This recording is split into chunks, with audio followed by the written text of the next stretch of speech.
Welcome one and all. It's me, it's Warren. It's Warren.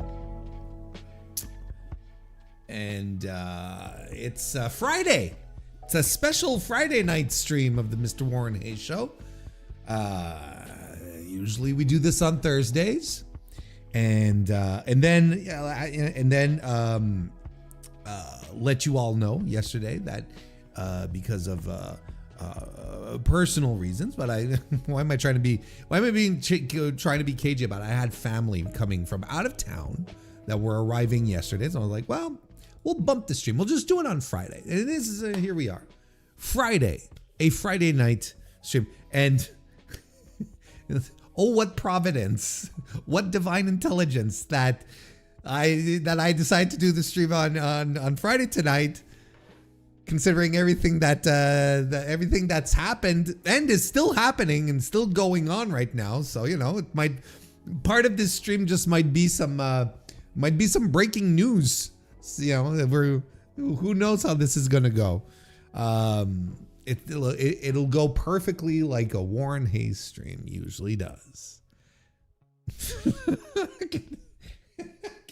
Can't even do that with a straight face. But look, this is where we're at right now, and look, no need to beat around the bush. We are going to be talking about the WWE cuts that are going around.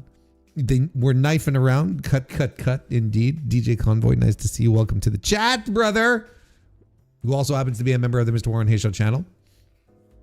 And so obviously, I mean, I would be remiss if I didn't talk. It'd be kind of stupid if we didn't do it, and it's happening right now. So, there might be stuff developing as the stream goes on, and we'll keep an eye on that and stuff. Otherwise, hope everyone had a nice week. Hope everyone had a good week. The last time we saw each other was Monday, and yeah. I mean, I hope everything's going well. I hope everyone is excited and amped up for the weekend. I am. The work is running me ragged. Not complaining, but this is like the part of it. Like every year at this time of year, every fucking year, between April and this is gonna go right up to the end of June, right until the summer vacation start. It's going to be kind of bonkers. It's going to be cuckoo nuts. So we're going to try and pull through that on one end, and then continue to stream like a champion on the other. Continue to provide that tasty wrestling content that you all enjoy and love. Because what am I supposed to do? What, like, I cannot not do it. Otherwise, what? Y'all turn to Conrad Thompson? Is that what? We can't leave it all into his hands, can we?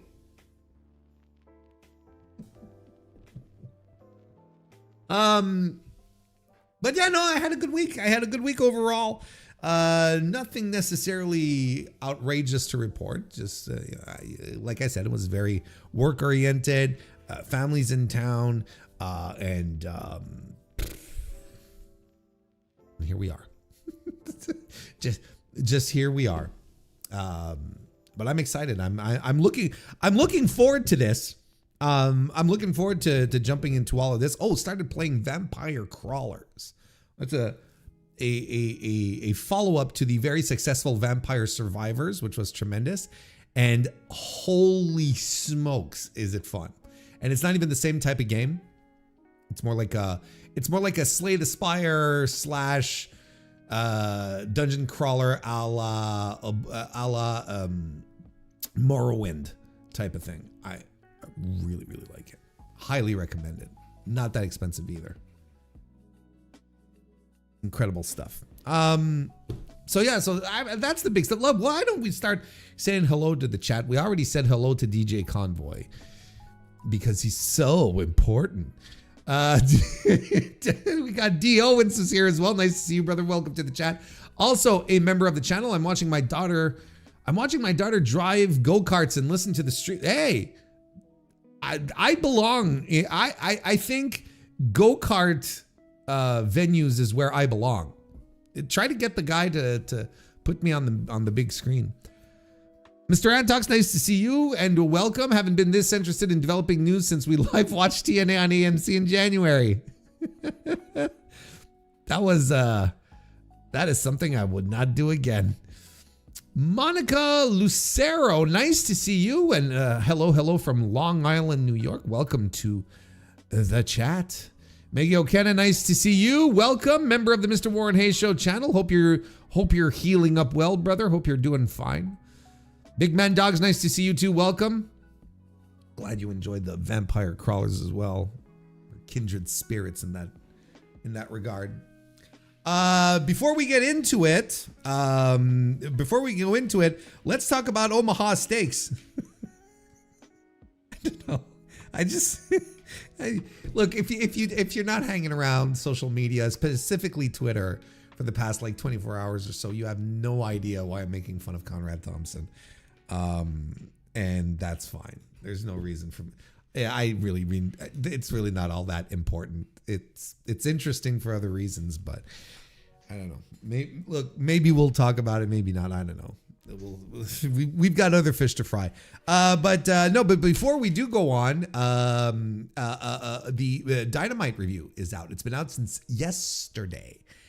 I pull it out on Thursdays typically, so it is available right now wherever you watch your Mr. Warren Hayes Show content or listen to it. Available now. I thought like I often tell you, I oftentimes listen to my reviews afterwards, and just to get a sense of things. And I got to tell you, I like that. I like this one. I liked yesterday's review quite a bit. I thought it was quite good. I thought it was very good at what I do. Well, because sometimes I listen, I'm like, sometimes I listen, I'm like, man, I wouldn't listen. If this wasn't me, I wouldn't listen to this guy, type of thing. But I thought yesterday's review was quite good. A good second hour of Dynamite really carried the whole thing. So listen, give it a chance, won't you? If you ever have the opportunity. And of course, the Mr. Warren Hayes Show podcast is also available. It was released on Wednesday. So there you go. That's the stuff happening in your immediate vicinity. I am currently getting through West Coast Pro versus the World, which was a WrestleMania week show that I really wanted to watch. And I'm about, I'd say 60% through. I just finished watching Adam Priest versus Starboy Charlie. And honestly, it's a terrific show. So far, it's just like, man, easy breezy, no nonsense, just wrestling, people wrestling, doing wrestling. It's a good time. Like, it's really, really fun. I'm actually debating. I was like, oh, should I do a review? Should I do like a full on review? And in my brain, I was like, and I was thinking about it. And I was like, if the show's any good, I might do a review. And it's terrific. It's actually quite good. So it's like, okay, well, maybe I'll end up doing a review. And if I do a review, well, members of the Mr. Warren Hayes Show channel will get early access to it. So if you want to become a member of the Mr. Warren Hayes Show channel and get access to it, early access to it, you know what to do. Hit the join button, become a member, and you'll have a terrific time. You have a terrific time. CEC, nice to see you. CECU. Welcome to the chat. Do you know what time it starts? What are we trying to find out the start time of? I don't know what you're referencing. Orange Cassidy is speak. Hey, yeah, you're the guy from the Spotify. Nice to see you. Welcome. Yes, it's a pleasure to have you on the stream for the first time. Nice, good of you to make some time to come on over and enjoy the complete and utter fucking nonsense. Did you see the main event, Mio Momono versus Johnny Robbie? No, I have not yet. That's it. I just finished Adam Priest and Starboy Charlie. Yes, Senka versus Chris Hero was terrific. God, that was fun. That was so much fun. Senka is so good. She's so good. It's tremendous. Like she's what, like a year into wrestling, about something to that effect, 18 months. And what I really like, what I like about her, and I get it, yes, she's been trained by Chinkusa Nagayo. So I understand that, she's got the Crush Gal influence. So she's gonna do the, she does the old school Joshi Japanese singlet. And I'm like, but I appreciate that. I'm like, okay, this actually, like, she actually rocks. Like, she's a throwback, but in the best possible sense. It's really, really good. She's really, really good. Yeah, see, Chris Hero is still, that's the thing, right? It's like we can make as much fun as we want in regards to how Chris Hero looks like, in 2026, right? There's a reason why he wore all of those loose clothes, But holy shit. Like it's still Chris Hero, and he wrestled like Chris Hero. And I'm like, oh, come on, man. Come on, man. What are you doing? Like, it's not fair. It's not fair. It's not fucking fair. Because then I've got people like Atticus Kogar running around the fucking indie scenes, right? And Chris Hero is right fucking there. But no, we gotta endure Atticus Kogar and Matt Tremont. All those fucking schlubs. Anyway, we're not going down that path again.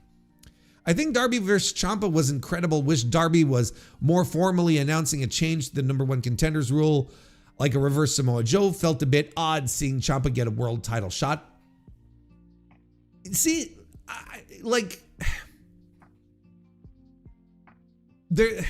think this would all be settled if the rankings were there. Oh, there goes old man Hayes again with talking about his rankings. But I think everything would be fine if the rankings were there, because then we'd see Ciampa going up the rankings because he's winning matches, right? And the same thing with Brody King and so on and so forth. And we, like I said, my theory is that Mark Davis is going to be a contender for Darby's title because he got a big win over Will Ospreay. So then you could see, like, it'd all be settled if we had the rankings back. Just publish the fucking rankings again, and this kind of stuff we wouldn't argue about. It'd just be fine, right? Because that's essentially what they're trying to do. See, they had Ciampa win a couple of matches and then cutting a promo at some point saying, I'm coming after. What did he say? He said, it's like I said when I debuted, I don't want to, I'm not going to sit around and wait for opportunities. I want all the gold. I'm coming for the world championship. And then next thing you know, he's challenging Darby, or Darby's challenging him. I don't quite remember how that one went. And,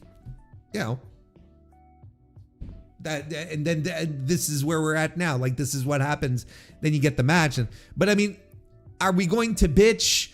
See, this is the thing. Are we going to bitch if we're going to have like these awesome fucking matches? No, I'm not going to say a goddamn word. Like, not when the result is this. Like, it's the same thing. It's like I pointed out at the Dynamite review. It's the same thing with Brody. Brody just had his shot like just about 2 months ago. So if you wanted to be pedantic and an asshole, like I can be sometimes, you would say, well, why is he already getting another shot at the title? He got a recent shot and he lost. Like, he should be all the way back down, right? But we're getting Brody King versus Darby Allin. Like, what are we gonna? Are we really gonna get upset about this? You know what I mean? Like, there's that part of it too. Like, if Mark Davis happens, I'm not bitching about it. I'm not gonna, he only wins one match and gets a number one contender shot. Sure, because it's Mark Davis versus Darby Allin. You know, like it's those types of things where I'm like, fuck yeah, let's go. But then, look, I'm also very aware that at the same time, you want to have some continuity. You want to have some, not stability. What's the word I'm looking for? Maybe stability is the word. You do want some stability in your storytelling so that everything does indeed make sense, That's where I'm at, you know. But again, I swear to God, folks, I swear to God, we would not be having these conversations if we had fucking rankings. If we had the fucking rankings, we would not be having these conversations. AEW, they don't have the balls.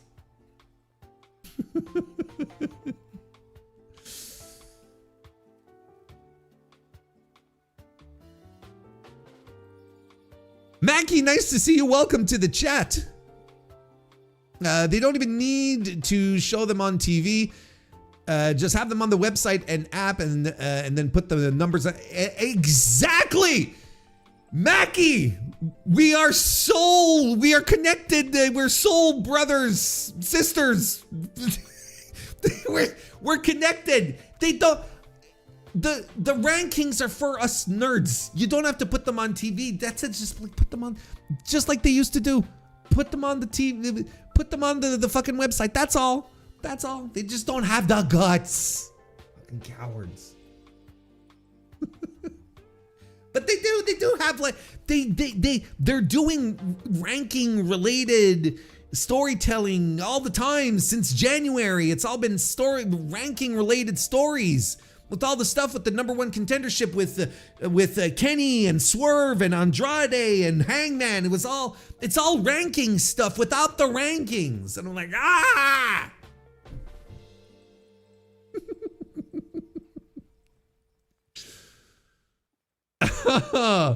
It popped me huge when MJF said Mark Davis was the most underrated wrestler in AEW.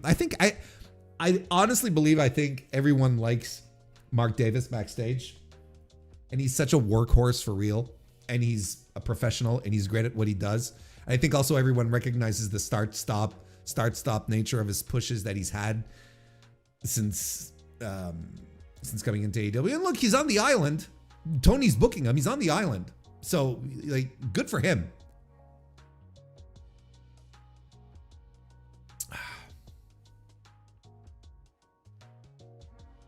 Kiwi Rob, nice to see you. It's been a while. Welcome to the chat. Are you surprised that Johnny Wrestling wasn't released? And to be honest, do you think we would have half the signings since Triple H took over creative, like Paige and CM Punk and AJ Lee? Oh, that's a big question. That's a good question. That's a very good question. Hang on a second. I just want to say hi to Mike McCullough. Welcome to the chat. Nice to see you, Mike. Also member of the channel. It is tremendous to have you. Member of the chat, member of the Mr. Warren Hayes Show channel. It's more than just a member of the chat. Oh, and DGMC is here. Hey. Welcome to the chat. So wait, has Gargano been released? Because this is, look, we're gonna get to. I want to get to it. We're just not there yet. Has he been released? I'll see. Okay, no. All right. Is that? I was wondering how much trolling DGMC was doing here. But to answer Kiwi Rob's question, am I surprised that Johnny Gargano wasn't released? No, because he still has TV. He's still on TV, right? Isn't he? Even though it's like a lame gimmick, they're still using him. No, I don't think so. I'm not that surprised. I mean, the day's not over. The day's not over, but no, I can't say I'm surprised, honestly. And do you think we would have half the signings we got since Triple H took over creative, like Paige and CM Punk and AJ Lee, and keep going, and Braun Strowman, and the most of the Wyatt Six, and all of those guys that got fired, Killer Cross? None of these people would have gotten the job back if it wasn't for Triple H. We're being honest here. Dakota Kai, none of these people would have gotten jobs back. Was she fired? Had she been released? I think so, right?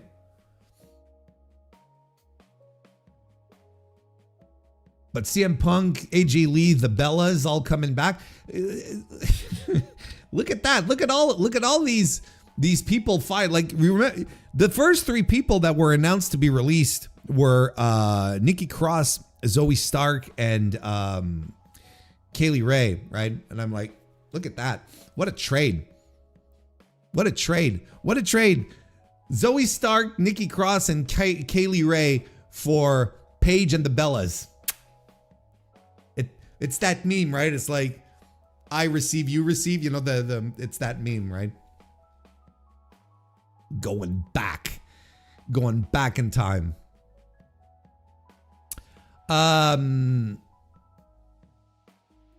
Yeah, look, I'm right now, I am wondering just how much power Triple H wields in this company anymore. If we have time, we'll talk about it. I do have a full segment, at least on the docket, ready for it. If we don't have time for it, we'll talk about it Monday because it'll still be topical. Yeah,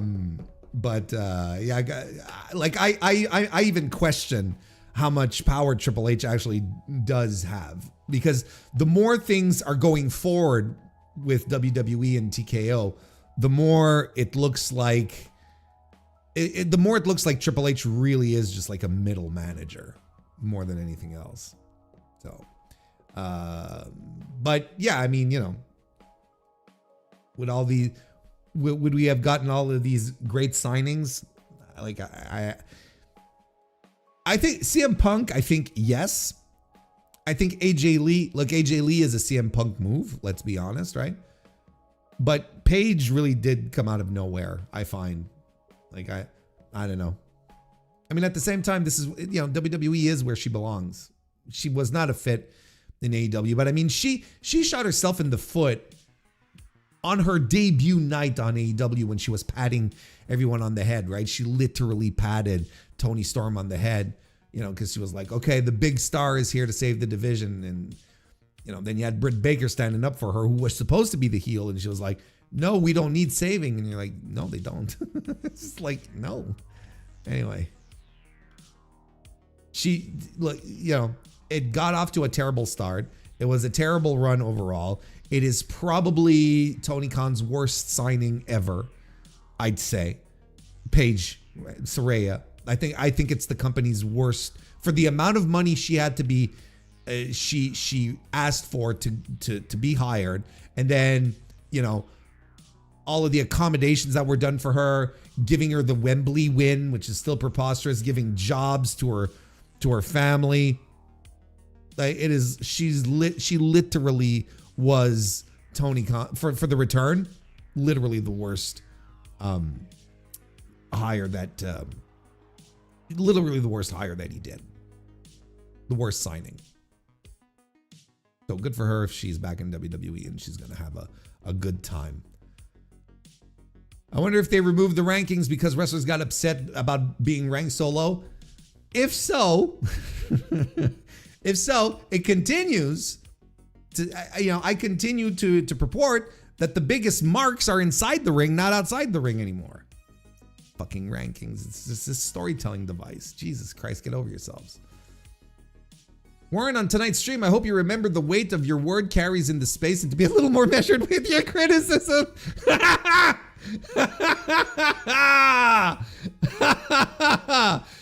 Yeah. Thank you for that. Whoa, what a fucking scenario that is.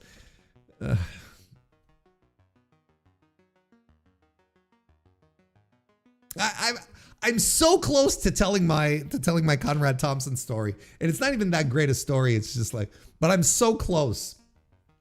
But anyway, let's move on. I feel like they could have made Davis TNT champion, and that would be perfectly fine. I think you should belt up this guy, give him a singles run, put him on, give him the fucking national title, right? Give him the national title, and then he goes around and he beats the piss out of everyone on the indies. Completely okay with that.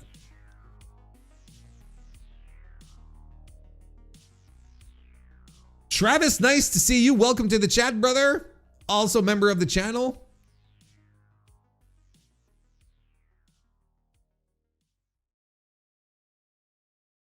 We're on Julia watch. Hell no, we're not. They're not getting rid of Julia. No. Not yet anyway. They're not getting rid of Julia. No way, no how. Kairi Sane is gone. Now that's a fucking disaster.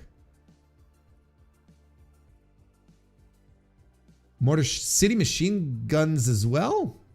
Okay, we're gonna have to get on top of this here. No, this is all false. You're all making this shit up. You're all making this shit up. All right, now you're just making shit up. Fuck you all. We're gonna get on this so I can stop.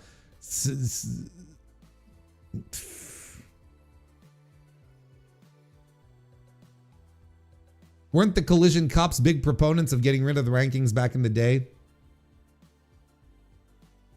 I think so, but you know, stop being fucking marks.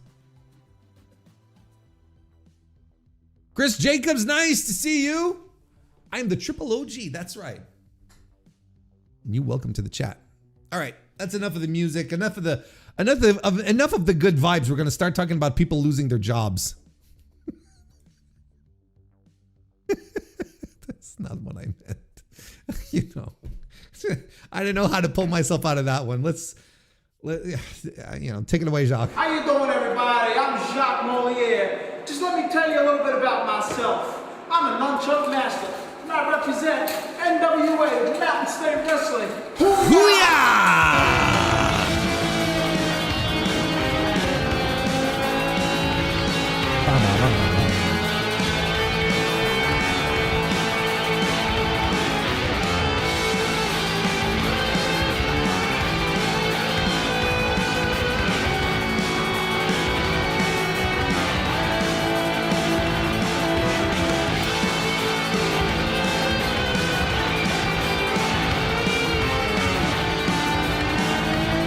All right, and since it's a Friday night stream, folks,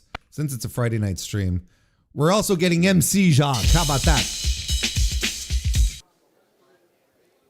How you doing, everybody? Don't mess with me because I'm from Staten Island, New That's York. right. Do you want to get a little more action up in here? Mountain State Wrestling is real.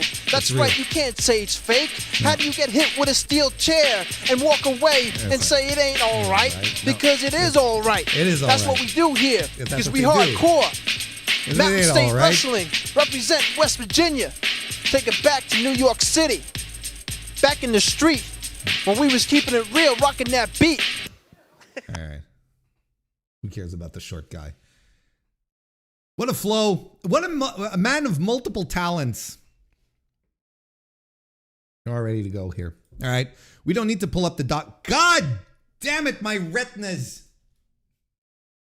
What? Is there a dark mode on this shit? It doesn't matter. There's got to be a dark mode on this, though, right?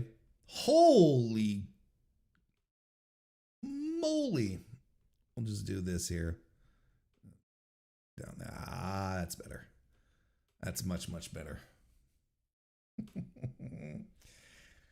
All right, so we're gonna use this post here. It's Friday night, Pedro the 5th. Nice to see you. Welcome to the chat. Folks, it's Friday night. It is Friday night. When we're recording this, of course, the 24th of April. And WWE has been cleaning house. They've been it's the SmackDown before it's the SmackDown after WrestleMania. Ergo, it is time for the it's time for releases. And boy oh boy, are they just swinging? They're swinging the axe here. They've got the old scythe here, and they're just like swiping up people. And I just refreshed the page, and chat was saying a bunch of names that I thought they were putting me on. I thought chat was having a bit of a gas at my expense, that they were stretching the truth a little bit to sort of fool the streamer. It's like Teehee will say this guy, and then they'll think that we're goofing off, and Warren will react, and boy, he'll have egg on his face when he realizes that his reaction is nonsense because that person hasn't actually been released. But no, actually that person has been. There's been a lot of people who have been released. This is a pretty substantial release, and there's a couple of very surprising names. Two in particular that had putting a little smirk on my face. Got to tell you.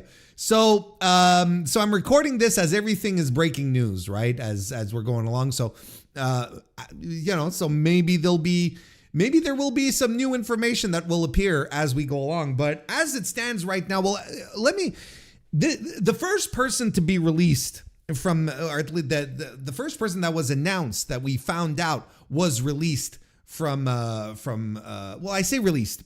As it stands right now, and I know a lot of people are upset about this. I know people are like, oh, we're going so soft here. We're going to call them departures, right? They're departures because as I'm recording this right now, okay, on the Friday night, just as SmackDown is beginning on the USA Network, no one knows exactly if they're releases, if they're contract expiries, or if someone asked for the release and it was granted. We just don't know. We don't know. But here are the names we have so far. I think that's what we're going to do, and then we're going to break down everything instead of going through chronological order. Who cares? So far, here are the names that have been released, and we'll release released. The people who have departed WWE. I even have to check my own language right now. Alba Fire, Zoe Stark, Joe Gacy, Bo Dallas, Rowan, Dexter Loomis, Andre Chase, Nikki Cross, Dante Chen, Motor City Machine Guns, Santos Escobar, Aleister Black, and Zelina Vega, and Kairi Sane. All gone from World Wrestling Entertainment. So this is fucking nuts. This is all gone. Okay, I had started making like little notes. I'd started saying, well, I think the biggest thing that you should start with, Warren, because it's really the biggest news, is them getting rid of the entirety of the Wyatt Six, right? But then Aleister Black gets released.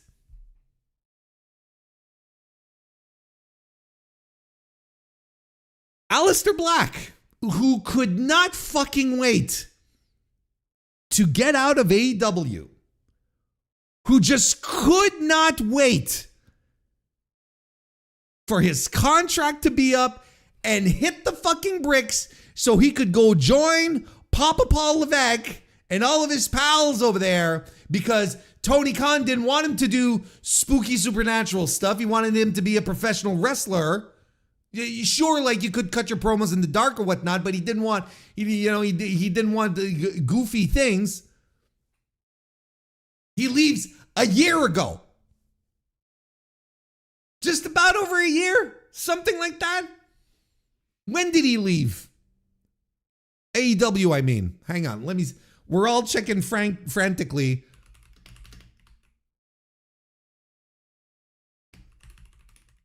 Kristen Ashley, nice to see you, darling. Welcome to the chat. It is so nice to see you. Okay, so he left All Elite Wrestling in February 2025. So he was back in WWE for just a smidge over a year. And now he's gone.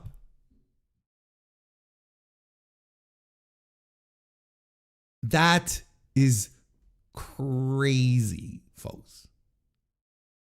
Sorry to sound like a real deal YouTuber, but that really is crazy. Because you all remember, chat, I'm sure you do. You all recall the stories and the rumors going around about Malachi Black. You've all heard it. You've heard everything, and how much he wanted to get the hell out of AEW, and how he was refusing to job, and people are spreading rumors that that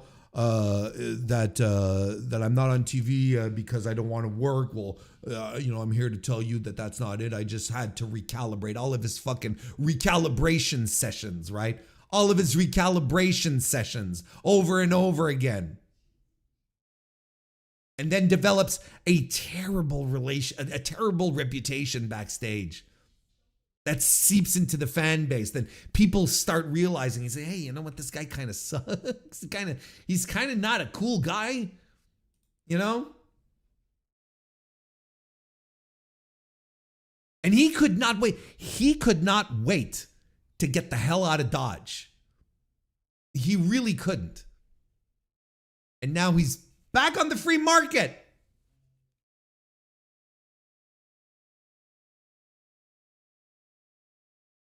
That's nuts. Chat is saying, as an AEW fan, I'm terrified of the Black release. Here's the thing. I know for a fact that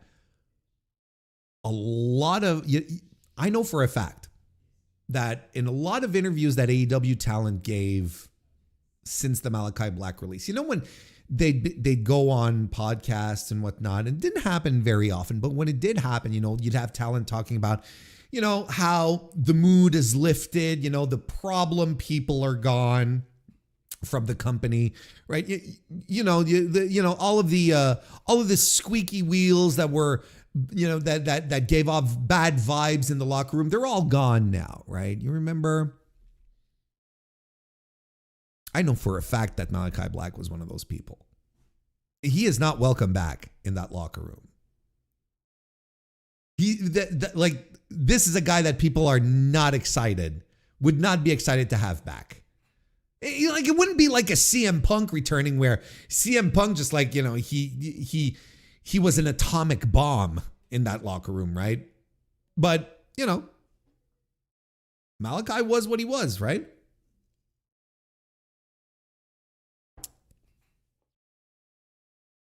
Now, do I think that Tony Khan would look at this and scratch his chin and go, maybe, probably. But I'm pretty sure then he'd turn to his lieutenants, and his lieutenants would be like, highly unadvisable, sir. Highly unadvisable. So I'm not guaranteeing anything here. Because look, Andrade El Idolo returned to AEW, and his was the same type of situation too. This was another guy who couldn't wait to get out of AEW. He couldn't wait. Like, he was posting, like, you know, his discontent on Twitter all the time, or people were like, oh, fuck this guy, right? But he ended clearly on excellent terms with Tony Khan, because Tony did not bury him on his way out.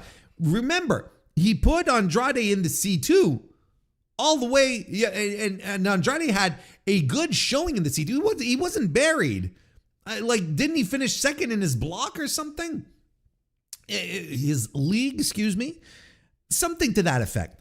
And then he had one last pay-per-view match against Miro. He lost to Miro, but, you know, it's not as if Tony had decided all of a sudden to turn around and bury Andrade. He didn't. Whereas people like myself are like, good riddance. You know, fuck him. If he wanted to be in WWE so bad, let him go. Well, you know, bad influence, getting into fights. Fuck this guy, you know? And then he gets hired back. And I'm completely stunned. So whatever I'm saying here, it will not stand as a guarantee that Aleister Black will never be rehired by AEW ever again.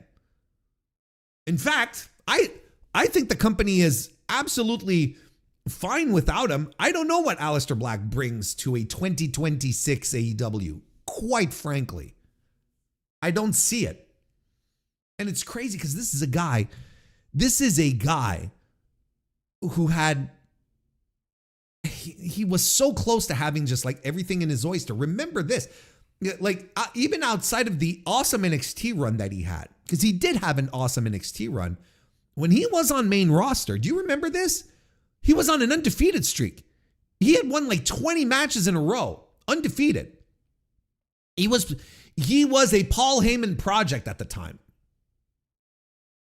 Like, they could have done anything with him, but Vince, I don't know, Vince didn't take to him, had him do the, you know, the spooky raising thing, and they added the crank sounds and, you know, live. You remember that? It was, you know, they do all of that.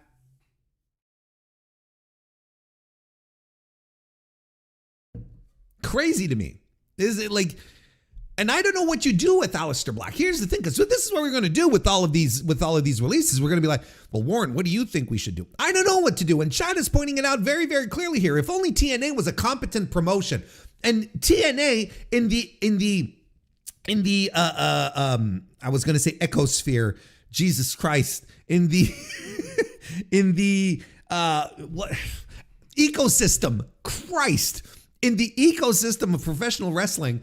If we had a strong number 3, it would be perfect for a guy like Black, who we're unsure whether or not he has a bridge burned, where he could still go and make a proper living and still be seen on television and have a good relationship, right? And be a good relationship with the audience and whatnot. Like, it's so weird to me. It's so incredibly weird. I don't understand.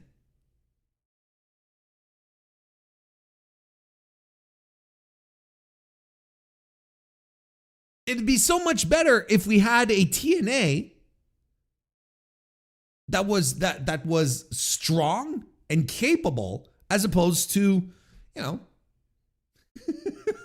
opposed to whatever the fuck whatever the fuck it is today. This would be perfect for him. Look, I don't know, man.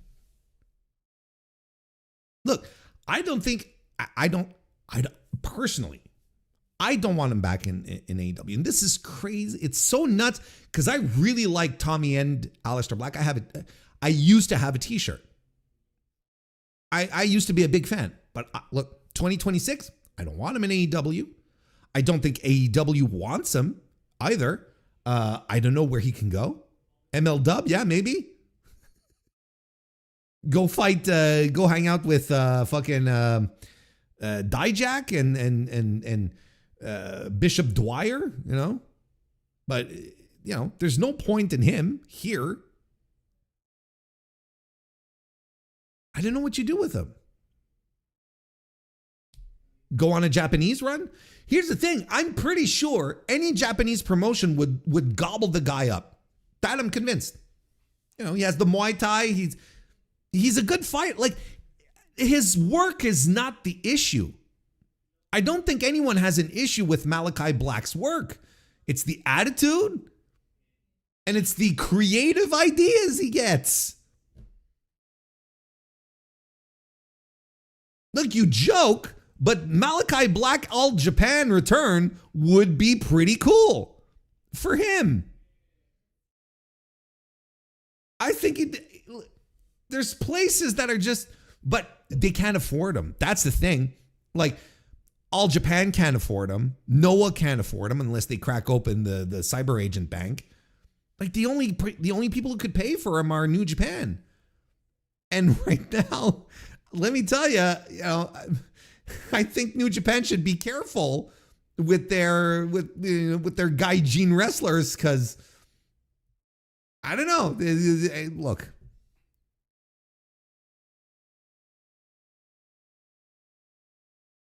but it's a crazy firing. Like, to me, that's the biggest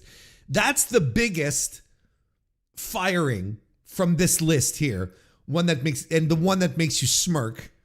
There's something very prophetic about it. Not prophetic, poetic. Why did I say prophetic? There's nothing prophetic about it.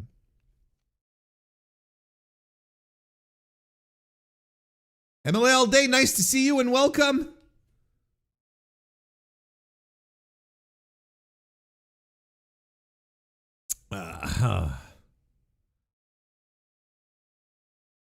No, it's Dwyer. I keep saying Dwyer because of Bud Dwyer. And if you don't know who Bud Dwyer is, please, for the love of God, don't Google that. But I know I mess up every time.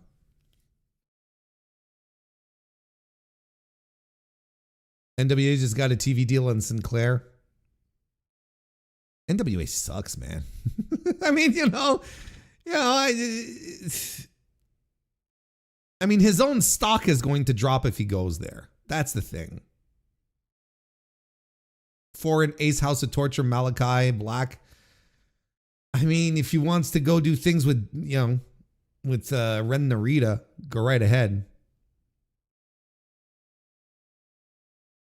Wouldn't Tommy Yen be great for New Japan because he's someone AEW wouldn't pick up? I mean, that's the thing. Like I said, I don't think his work is the problem. It's his attitude. It's his creative ideas. Those are the main problems, Like, would Malachi Black thrive in an environment where there is no storytelling? Like, sports entertainment is more what I mean. Would he be able to thrive there? Could he be able to work there? I don't know if I have that answer.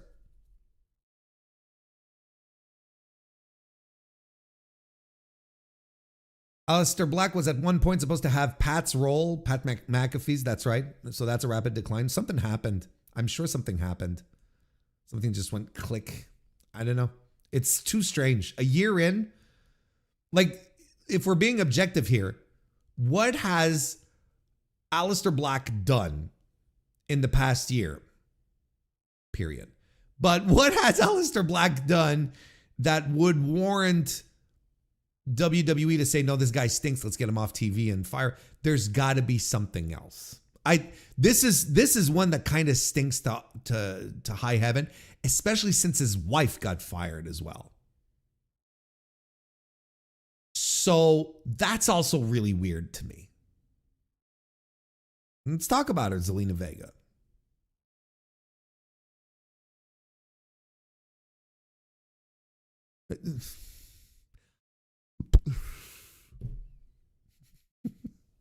She's gone and it's fine. Zelina Vega is a terrible professional wrestler. She is an awful professional wrestler. She wasn't bringing any value to WWE, and she won't bring any value to wherever she goes. Wherever she ends up going, like, she is perfect for TNA. Absolutely perfect. Like, spot on perfect for total nonstop action to go have, the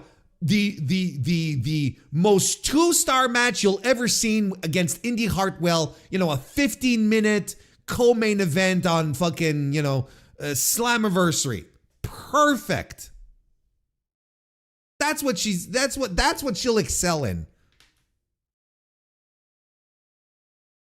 I don't know, Zelina Vega's career peaked when she was Andrade's manager in NXT. She legitimately, unironically, was excellent at that role. She was impeccably good.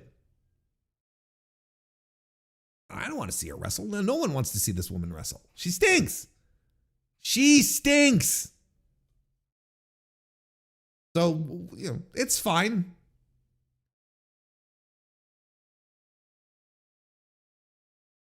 Yeah, it was 8 years ago. She peaked 8 years ago. What are the heights that Zelina Vega has reached since then that even come close to the buzz that she had when she was Andrade's manager / mouthpiece? Because Andrade couldn't speak proper English. Still can't. But that's beside the point. Like, what was the difference there? It was her. She was awesome. She was incredible in that role. And then somehow, some way, they decide, no, you're going to wrestle. Oh, she's very good at cosplaying. She's like, if she never wrestles again, and all she does is her Twitch streams, which she's very good at, and maintains that clientele, her stream viewers, and does her cosplays, which again she's excellent at. She's absolutely fine. What wrestling company wants her? Anyway, she's perfect for TNA. You see what I did there? What company would want her? Oh, she'd be great for TNA. I mean, look, what this tells me is something happened. There has to have been something that happened with Black, with Zelina, with Black and Zelina. This is like look, there's no point in getting too conspiratorial here because I have no clue. Yeah, I don't speak to anyone. I don't talk to anyone. You know, I don't talk to anyone. I hate people. I don't text people. I don't call people. Well, that's not true. I do call a very select number of people. But as far as wrestling, no, I don't talk to anyone. No one talks to me. So, except when MJF shows up on the stream and drops $2 as super chats. The guy's a fucking millionaire. He'll come in here and he'll drop $2 super chat. Fucking cheapskate. Aside from that, you know, so I don't know what happened. I don't know what, you know, I have no idea, but there's Black being back for just a little over a year and being departing the company, right, is weird. That means something happened. And then his wife being fired alongside him is also weird. Like something happened and I don't know what. I don't know what it is.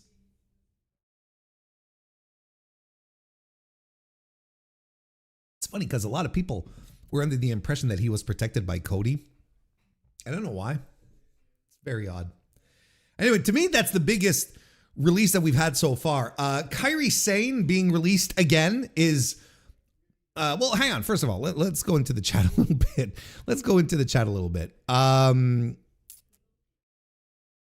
She was having 0.5 star matches in TNA 15 years ago. So sure, let's bring her back to have 2-star matches there now.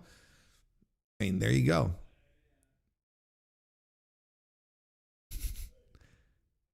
Hey guys, I have a question. If the definition of insanity is doing the same thing over and over again and expecting a different outcome, how can practice make perfect? Oh God. Thank you for being here, Kristen. It was tremendous. Alistair, hey, Rory Starks, nice to see you. Welcome to the chat. Alistair would have robbed us of why are you here? Why are you here, Pat? I heard Zelina had Julia's best match on main roster WWE, which is an absolutely hilarious sentence. I don't believe that. I don't believe it. Is this a thing where now I'm going to have to go seek out a WWE main roster match from Julia that involves Zelina Vega? Yikes. Malachi should get online right now and say, don't believe the dirt sheet, guys. I am not injured. I'm not leaving AEW. There you go. That's what he should do. Don't believe the dirt sheets.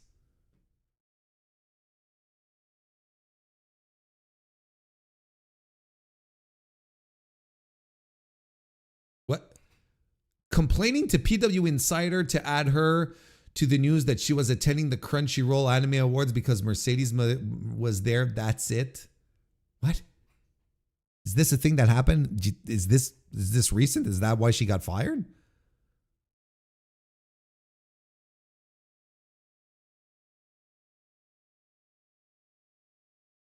Zelina has less than 100,000 Twitch followers, so they bagged her up too. She has less than, really, not more than 100K?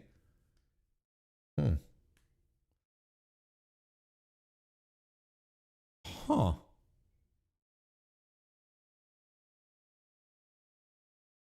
Maybe Alistair got mad that WWE didn't let him do even less supernatural stuff than AEW did. You know, do you all remember that when Aleister Black left or was fired from WWE and he went on his stream, he had a stream, right, to sort of talk about his release. It's like, you know, I'm always so full of ideas. I'd go to my ideas and then bring them to Vince, and Vince would love my ideas, right? That's what he said. You remember that? He'd be going over and over. It's like, oh, Vince loved my ideas. And then everyone logically would just spit back at him and was like, Vince didn't love your ideas because if he loved your ideas, he would have put them on TV, but he didn't. Vince humored you. Alistair, Mal, Tom. You were being humored, okay? He didn't love your ideas because you were never on television. Christ almighty. Anyway, Kairi Sane has also been released from WWE. This is her. She's a two-time WWE fire releasee, or anyway, departed. I don't even know why she went back in the first place. Well, okay. Well, first of all, like the first time she was released, it wasn't even like that big of a cut, because she was representing WWE over in Japan nonetheless. Yes, she was freelancing, she was doing her thing, but she would refer to herself as a WWE ambassador. Like, I'm sure they gave her, they tried through her to get into contact with some of her contacts, right? Probably even Rossy Ogawa, who knows? And you know, tried to make things work there. And then eventually, and then Triple H, when he took over creative and started his Infinity Gauntlet beam, decided to bring her back because it's like, everyone loves Kairi Sane, everyone loves Kairi Sane, and we bring back people. That's what we do, you know, type of thing. That's what we do. That's what we do. That's what we do. We bring back people. That's what we do. We throw Pat McAfee into storylines where he's not needed. That's what we do. And I mean, it's got to be disappointing for her. It has to be. It has to be disappointing for her. She can't be thrilled about this. She's been back, 3 years now? For as long as Paul has been in charge. Now she's getting the boot. She's getting kicked out, you know, and it's like, okay. I guess this is the thing. This company on the main roster has never understood how to do Kairi Sane right. They just never figured it out. They never figured it out because she's too small and so on and so forth, right? Very likely, the most likely scenario is that she's going to go back to Japan, and probably right now, Rossy Ogawa is salivating at the mouth to bring one of his girls into his failing company. But to be fair, apparently is slowly getting better. But she'll go join Rossy way before joining this iteration of Stardom. And quite frankly, I don't know if 2026 Stardom has a spot for Kairi Sane. Am I out of line, chat? Like, if anything, I think, you know, right now, Rossy Ogawa, they're texting, she and him, they're texting right now, and they'll find some common ground. And I'm sure next thing you know, she's going to show up at a Marigold show, and she's going to fight Mayu. Oh, well, Mayu's still injured. Well, you know, she'll fight Utami Hayashishita. She'll fight anyone, you know. And yeah, like Johnny said in the chat. How you doing, Johnny, by the way? Welcome to the chat. Stardom doesn't need Kairi Sane. I don't think she brings anything interesting to a 2026 Stardom, which is focused on all of these young people. And they got rid of the old guard. You know, they got rid of the old guard, the last of the old guard last year when they retired Tom Nakano. So, you know, it's like, I don't know. Like, this is someone that I'm convinced is going back, is going to hit the Japanese circuit. I don't know. Noah, maybe. Does Noah still even have a women's division? I don't know. But quite frankly, I think her most logical landing spot is going to be Marigold. That's the thing that makes the most sense to me. I don't think she's going to go to AEW. I don't think Tony Khan should even make a play for her. She's very injury prone too, Kairi now. You know, there's that to consider as well. And Kyrie is a high flyer. She's a high speed type wrestler. So that's the kind of environment that makes you prone to injuries as well. I don't think she's ever really changed her style to reflect, how banged up she can be. So, she's absolutely on a course for Marigold, if you ask your boy Warren Hayes.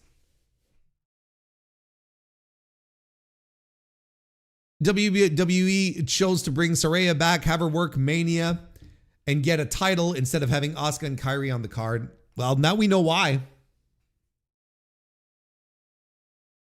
You had to get rid of all these women first and foremost to afford Saraya, apparently.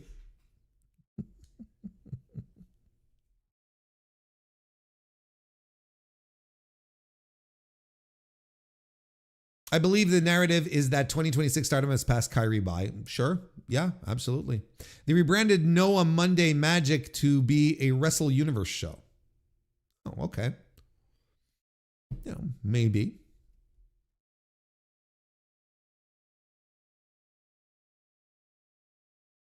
What do you mean no spot? Stardom just lost their ace in Saki Kashima.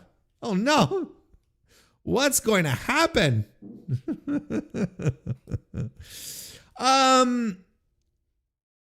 right, Santos Escobar has also been released. This is very weird too. This is extremely weird. This is another one where I have a huge question mark and I'm like, there's something going on here.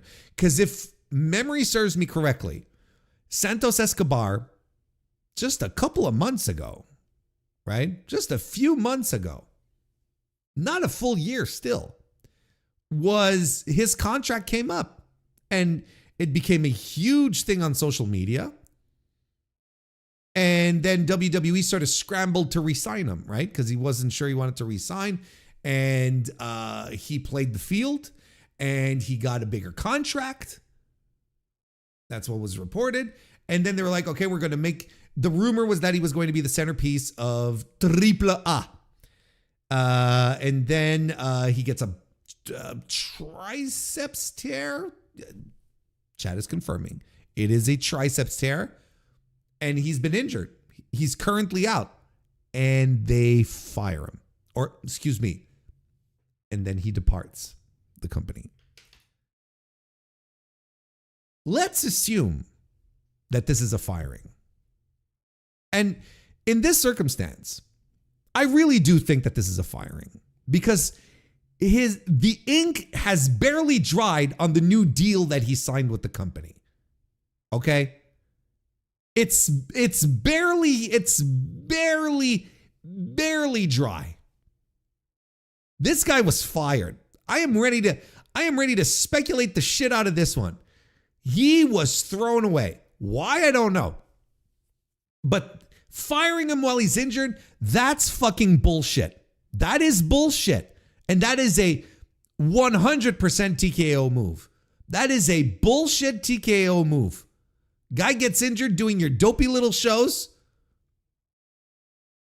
And then you fire him so that you don't have to pay for his rehab.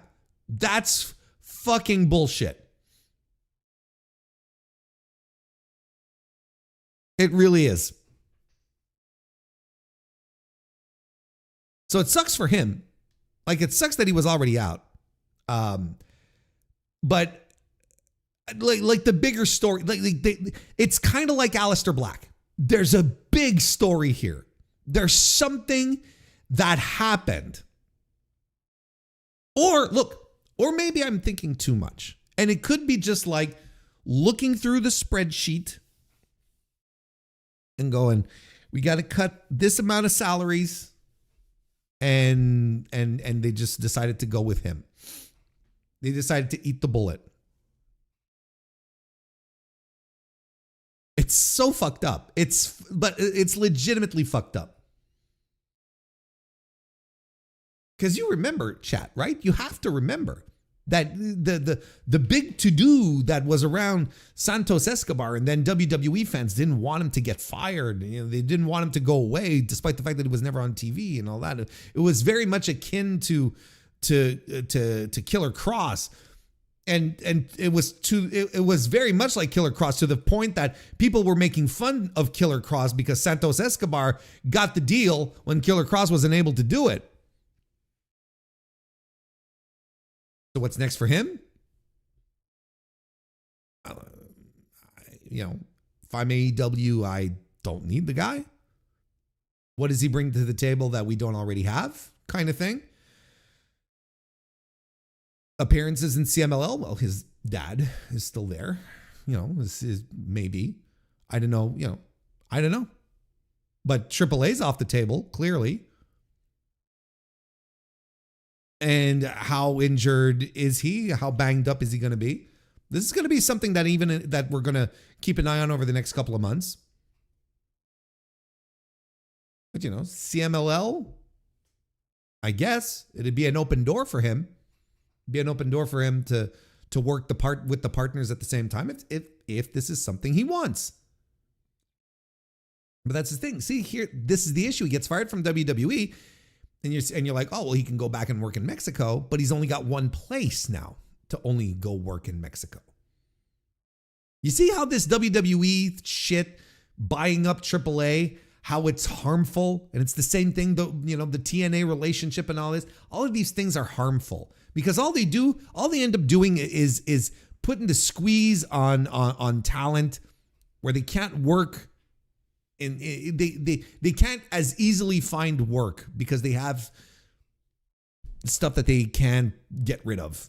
Because there's situations that whatever I said there didn't make any sense. Because now there's promotions that are immediately cut off because they're under the ownership or or they're under the watchful eye of WWE. So it's all fucking bullshit, really. So Santos, hey, we'll see how we'll see how it develops for him. Hey, King of the North, nice to see you, Evan. Welcome to the chat. Is this a safe place to laugh at Tommy Dickhead? Are we talking about Tom End? Are we talking about Tommy End? Yeah, we already had a good chuckle about that. We've already had a smarmy good time about it. We really did. A lot of wrestlers don't want to go to TNA after being released from WWE because they see it as going to WWE's developmental. Of course. Why would you? And the pay is shit. The pay is terrible. The only people making real money there are the Hardy Boys. Anyway, Motor City Machine Guns have also been released. I'm a little surprised. Again, I mean, it's not as if they were tearing the house down in WWE and were like this cornerstone of the company. That's not what I mean. I'm just surprised that they left so quickly, or that they were retired so quickly from the company, departed. Now, this, out of everyone we've talked about so far, this is the only team where I think Tony Khan makes a play for. I think Tony Khan makes a play for them because I think he sees value in bringing these guys in and having matches with the Bucks, having matches with FTR. Have a match with Bandito and Brody King. Have a match with Copeland and Cage. Like there are legitimate tag team pair-ups here in 2026 that I think a lot of people would be into, that I think a lot of people would be interested. Now, you can have an attitude like King of the North has, where it's like, oh, well, you picked WWE last time, fuck off.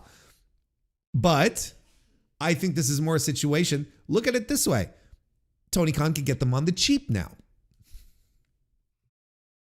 Tony Khan can get them on the cheap. And besides, like, look, how old is Alex Shelley? Like, these guys are pushing 50 at this point, right? maybe not 50, but they're halfway through, 42 years old. Okay. They're not as old as I thought. But I mean, you're still getting you're getting up there, right? There's only so much you can still squeeze out of the Motor City Machine Guns. But I think there's something here. And these are guys who are used to working with younger guys as well and showing them the ropes and whatnot. Look, Alex Shelley is a tremendous teacher, and so is Chris Sabin. So if you want to have them, well, like Chad is pointing out, if you want to have them poke around Ring of Honor a little bit, have them work with the people over there, learn from these two guys, you could be learning from a lot worse. You could be learning from TNA producer Candice Michelle. That's where the bar is. All right? So you see, like now we've got, the Motor City Machine Guns who are the Motor City Machine Guns are available. If this is the first release that we're talking about tonight where I'm like, yeah, I think there's some juice to squeeze here. And even it's kind of like, and I want you to open your minds here a little bit. It's kind of like when I was talking about AJ Styles when it was unclear what his next moves were going to be, right? Tony doesn't have to sign these guys to a 5-year contract. He doesn't have to lock them down. I was a proponent of a 1-year contract for AJ Styles. And you just have AJ Styles run the gamut of the dream matches. And it ends with the Will Ospreay match. That's what you do. But you have him fight, you have him do all sorts of really cool matches with guys that you'd really love to see. Run us another Okada, and AJ Styles again in 2026. One for the road type of thing. Let's run Kenny Omega and AJ Styles, and let's run Will Ospreay and AJ Styles. Like that's all I need. And then it's like, thank you, AJ. Thank you for playing. Why not do that with the Guns? And the Guns are not in a great position to negotiate if they want to get a job where they can still make some proper money, because TNA would probably welcome them again with open arms, but it's TNA. WWE's not going to want them back. So Tony that's all I really need. You give us a year with the Machine Guns. You have Shelley and Sabin show up, and then you just go right ahead. You have all the matches with all the big tag teams. Have your final feud with the Bucks, and they light up the sky, and everyone is because the Jacksons are incredible and can carry anyone to anything, to greatness. And there you go. That's all you need. That would be that's what I do. I don't necessarily need them on Dynamite every week. That's not the thing. I don't necessarily need them on Dynamite every week. Or then you could also go to Japan. I don't know how, Alex Shelley has had a long-standing excellent relationship with New Japan. I don't know if the people that maintain that great relationship are still around, but you could do worse right now. Like, it's not as if as per usual, it's not as if New Japan Pro Wrestling is flush with tag teams. And if you wanted, to get a little something extra out of the Knockout Bros, well, send the Machine Guns could go have a tour. Save them for World Tag League. I don't know.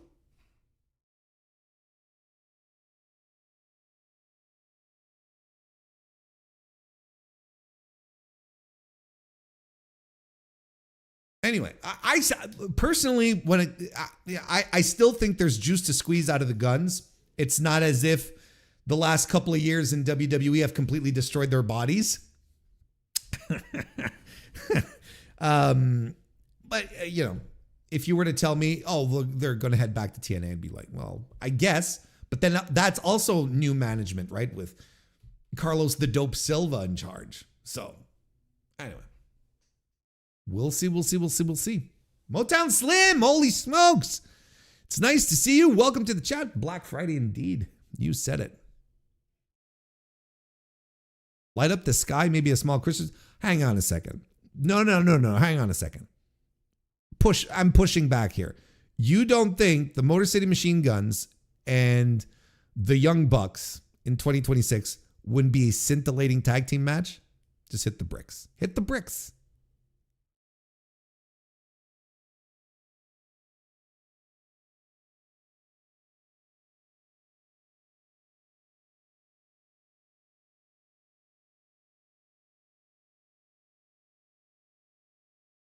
You could maybe have AJ and Joe retire together. See, AJ Styles would have been a perfect fit. He would have legitimately been a perfect fit for WWE. Anyway.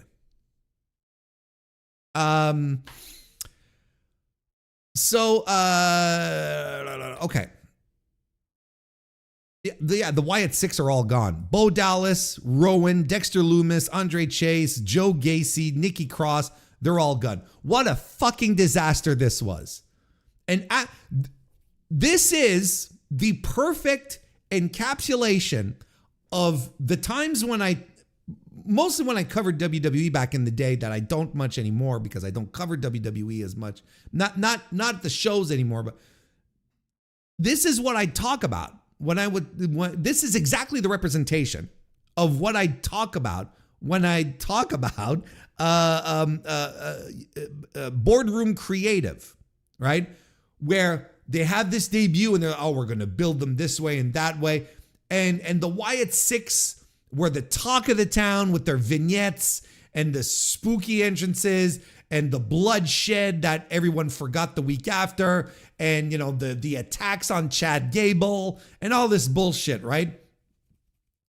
But then no follow-up. They have no idea they have no idea what to do. No idea what to do after with them. Like, if you think about, help me remember, chat, if I forget anything, okay? This is the story of the Wyatt Six. The scary, spooky vignettes, right? The debut. Then the feud with Killer Cross's goons, right? Then Bo Dallas gets injured. So, of course, everyone is off the show because one guy is injured. Bo Dallas gets injured, so everyone's off the show. The feud with the not bloodline. And that's it, right? Am I forgetting something, chat? What a fucking disaster. What an absolute fucking disaster. For something that was hyped and overhyped and so much was put into the production and the visuals and everything, right? And they were doing all sorts of gimmickry with Halloween and all that, and now it's like nothing. Insane. Look, I mean, they didn't do anything. They didn't do anything. They didn't do anything of any value in the company, right? But the point is, the reason why this is baffling is that there was so much hype behind it, and there was so much legitimate goodwill because this helped people cope with the passing of Bray Wyatt, who was legitimately beloved.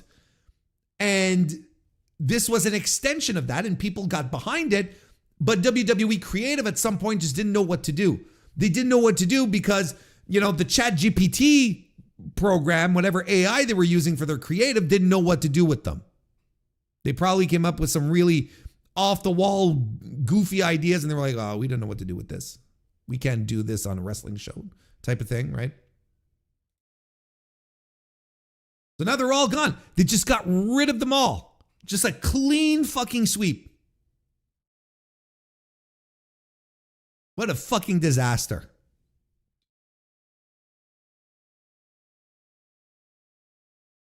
You know what I hope? I hope Rowan shows up on the anniversary of Brody Lee's death in AEW, and he stays this time. It's a fucking mess. It really is it's such a mess. This whole Wyatt Six stuff, because it was all so over the top to begin with. It was too much.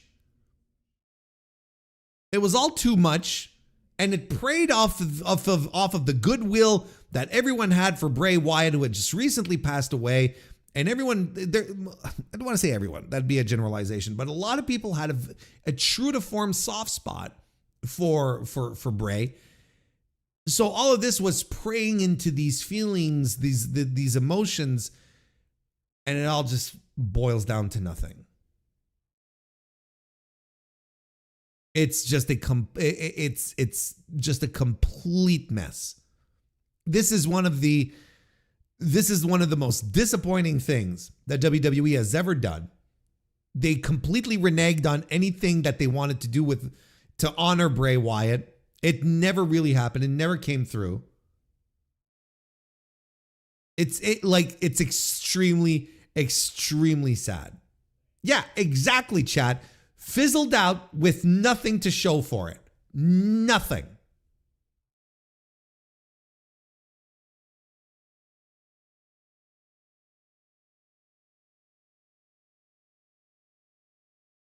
It is what it is. I mean, I'm not sitting here necessarily saying, oh my God, I can't believe they got rid of Dexter Lumis. What a worker. You know, that's not what I'm saying here.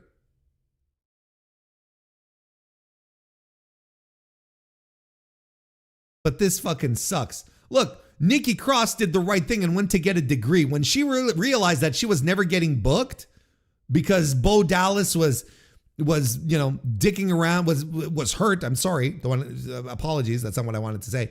That Bo Dallas got injured. So then the entire stable was taken off TV. Oh, Nikki Cross is like, well, fuck this. I'm going to go get myself a master's degree.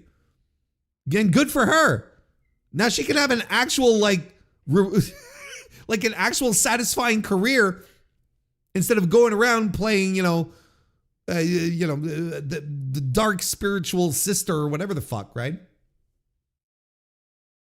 So what do you do with all these members? What do you do with all these people? If I'm AEW, I give a look to Nikki Cross. That's about it. That's about it. When's the last time anyone saw Joe Gacy do anything? There might be something there, but I think Joe Gacy, if he hits the independents, I think he could have a tremendous year. And by 2027, he's hired by AEW. I think that's possible. But no one knows. No one remembers Joe Gacy. No one remembers what he can or cannot do in the ring. It's just a complete mind wipe at this point. Gacy go back to CZW. Yeah, sure. But nonetheless, it's like he should hit the indies, hit them fucking hard, and then next thing you know, he'll get picked up somewhere. Look, if Bear Bronson could do it, and he was an unknown commodity, Joe Gacy, who has a name on the indies, could absolutely pull it off. I personally don't have any interest in the guy. I'm just saying, for his career, for his sake, I think he could do something, and I think he could end up in a lower card spot in AEW, or maybe higher if somehow all of this unlocks it unlocks the star power within him.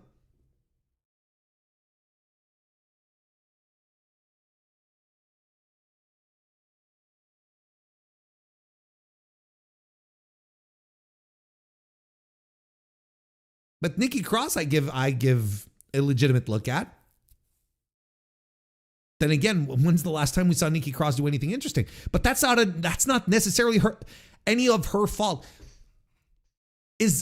Chat, help me out. Is the last Nikki Cross push the superhero gimmick. Is that the last time? Is that the last time she got anything even closely resembling a push?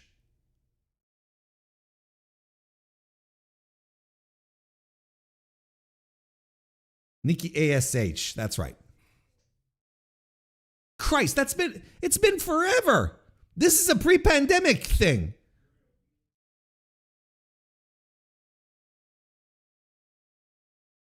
What can Nikki Cross do? I don't know. That's why I'm saying, like, just look. If they put what's her name? The girl with the long braids that they brought in. Oh shit! When I say they, I mean AEW. Just to be clear, the girl who was in the tag team with Casey Patient Zero in NXT. There was Casey Catanzaro and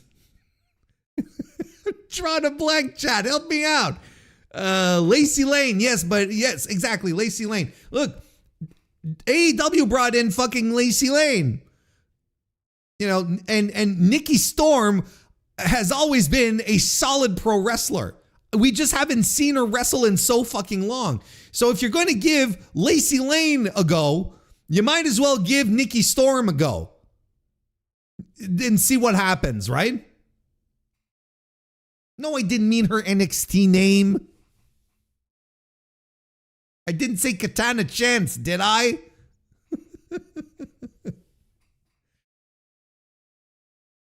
Look, you could do a lot worse, I think, than Nikki Storm in your women's division. As far as I know, I don't know.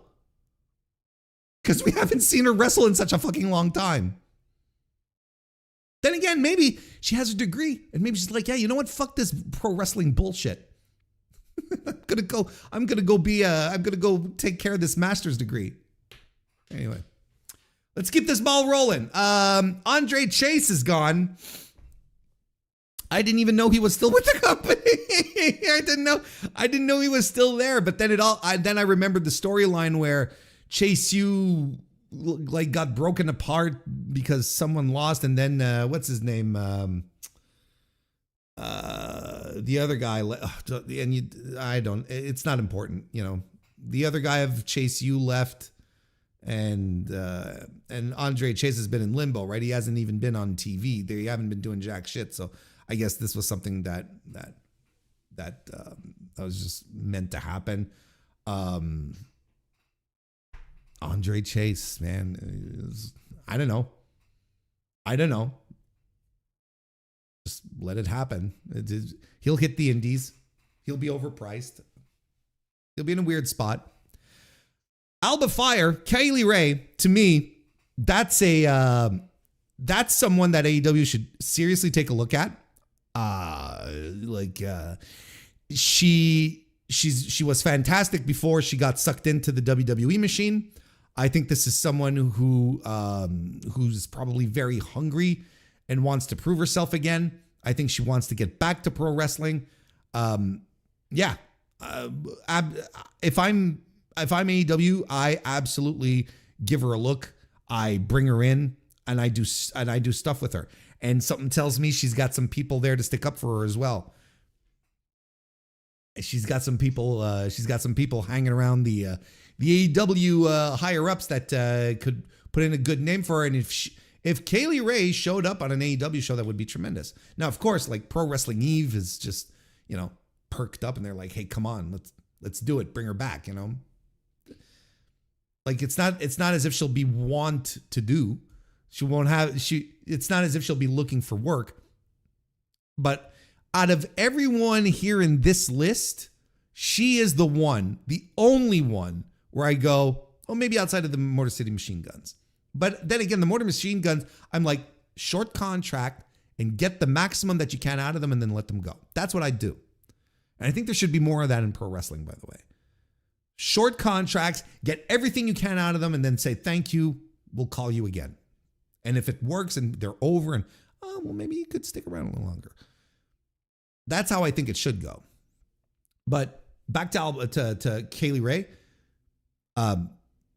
Kaylee Ray at least on the single side, she's the only one of these releases where I'm like, AEW absolutely has to pick this woman up. I think she would be awesome in AEW. She would be tremendous. She would be part of that upper crust of the women's division in a flash. She's like, it's not as if her bump card got filled up while she was working with WWE, right? And, you know, they used to call her the female Sabu back in the day because she was nuts. So just let her go back to doing what she's able to do. Her bump card is already, and you know, everyone's ready to forget the WWE stuff. No one remembers it. Like, who cares?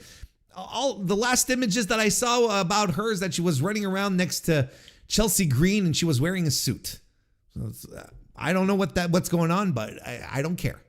If you bring back maniacal, suicidal, what's the other one? Homicidal Kaylee Ray, I'm completely fine with that. Bring her back. 100. That to me, that's the one where I'm like, AEW, go, do it. This would be a great addition to the women's division. A great addition. Zoe Stark also released. Look, I think Zoe Stark is very good. I'm afraid, is she in a spot where she's injury prone? I'd give her a look. If I'm AEW, I'd give her a look. I think she brings something very, very interesting and unique to the table. She was completely underutilized in WWE because she didn't fit the template, because she wasn't, you know, a cutie pie, essentially. She's just a big, strong girl, and that's awesome. And that's also something that would be, I think that would be welcome in AEW. Not that we don't already have big, strong women types in AEW. You know, Jamie Hayter comes to mind, but nonetheless, can always use more. Can always use more and have slugfest. Go after Willow, you know.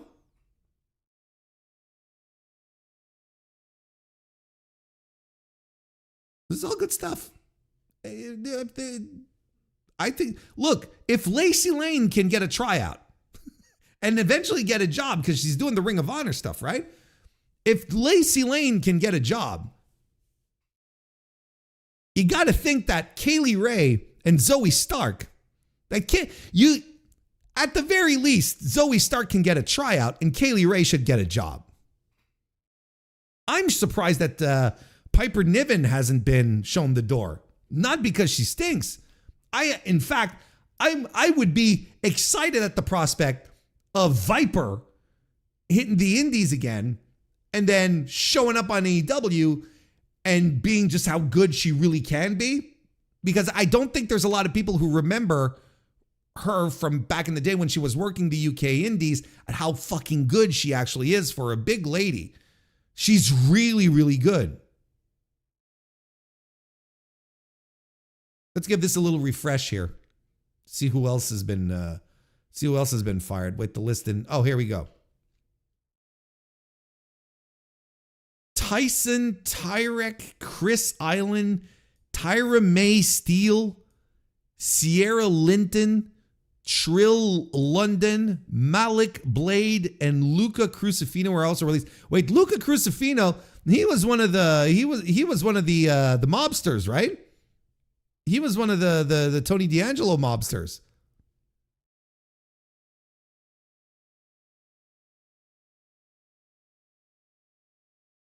They got rid of him. I don't know who any of these is. Tyson. Are these guys like are these guys part of like the fake Shield? Is this what, you know, I don't remember what they're called. The deep state, the dark state.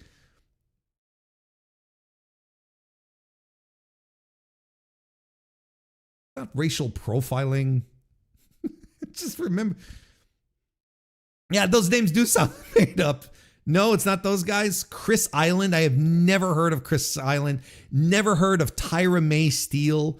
I think I said Sierra. It's Serena Linton. Trill London sounds familiar because it's a really funny name. It's really funny. Malik Blake. I thought you guys said Apollo Crews was released. He's not on this list, is he? Angelo Dawkins is not released. Is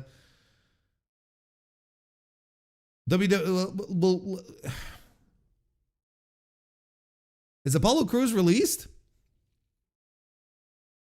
Because he's not on this Fightful Select list here that Fightful is updating. He was? Well, how come he's not on this list here? Because they're talking about, they're saying that Zoe Stark was recently cleared for a return. That fucking sucks for her. WWE had a number of these wrestlers in Las Vegas doing appearances and meet and greets. That also fucking sucks. We've been reaching out to WWE about a number of additional names. Okay. Angelo Dawkins was not released. I guess there was a rumor going around that he was. Angelo Dawkins has to be released with, what's his face? With Montel Ford, right? Montez. They got to be released as a pair, right? There are a number of talent that are not backstage at SmackDown this week as well. The majority of today's departures are outright releases. Oh, we're getting some specifics here. There might be some that are notified that their contracts will not be picked up. Releases on the main roster will have a 90-day pay period. NXT will have 30-day. Why are we calling it a pay period? Why are we calling it that? It's a no-compete.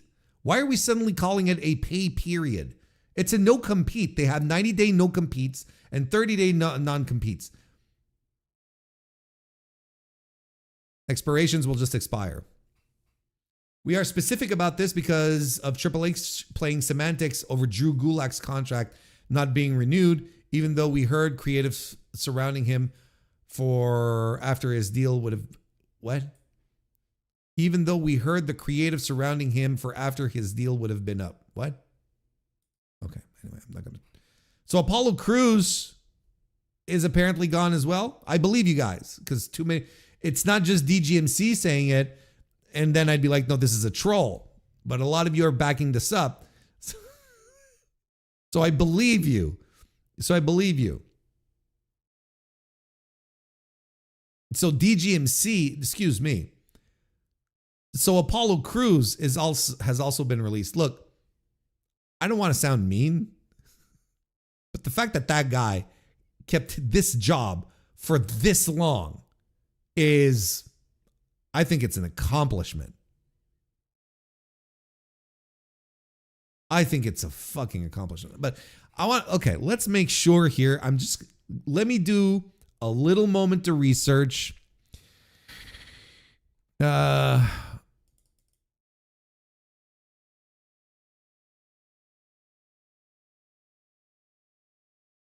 see here.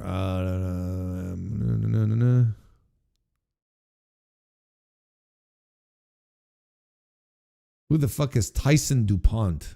Oh, is that the Tyson here? Okay.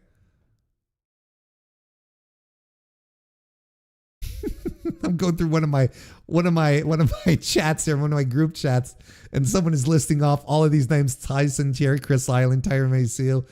Everyone's like, "You're just making names up. These people aren't real." No.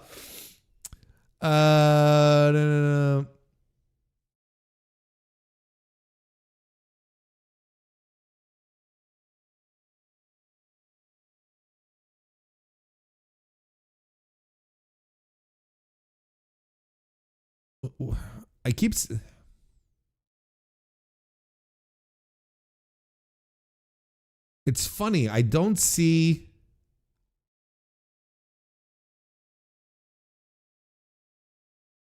any. That's very weird. I don't see anything about Apollo Crews. It's not that I don't trust you guys. I don't trust DGMC.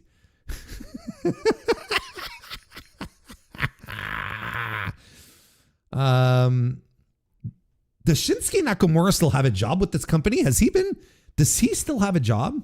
That's crazy.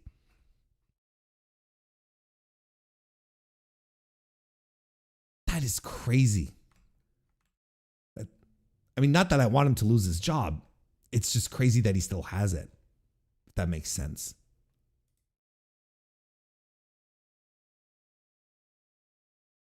So my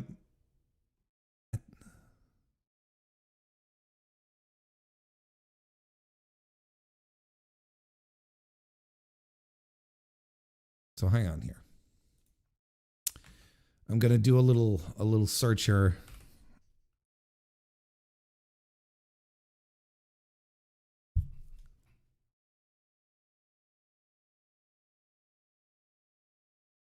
Apollo Crews, yeah, apparently, yeah, he has been released. Apollo Crews has been released.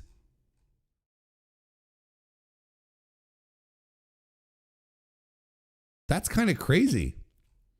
That's a guy that at this point I thought he was going to be a lifer. Because what has Apollo Crews done in WWE? Like, honestly, I mean, there was a time that this is a guy. Let's be real with each other. This is a guy that I'm sure whenever contract season would come around, I should say, he'd just push his phone to the side and hope it doesn't ring, right? Year after year. Like his biggest claim to fame has to be the Ugandan gimmick that they gave him, right? Not Ugandan, Nigerian. Excuse me.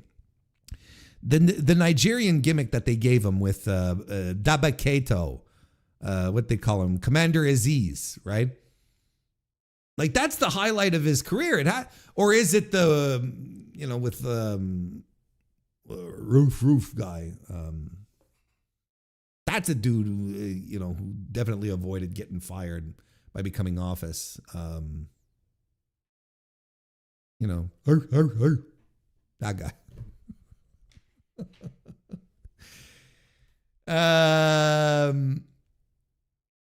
Yeah. Apollo Crews. I mean, what do you want to say about Apollo Crews? That guy they tried one time. How long has that guy been with, how long has he been with WWE?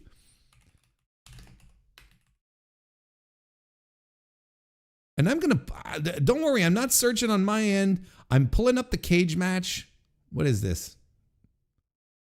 This page you are trying to visit is protected by invisible CAPTCHA.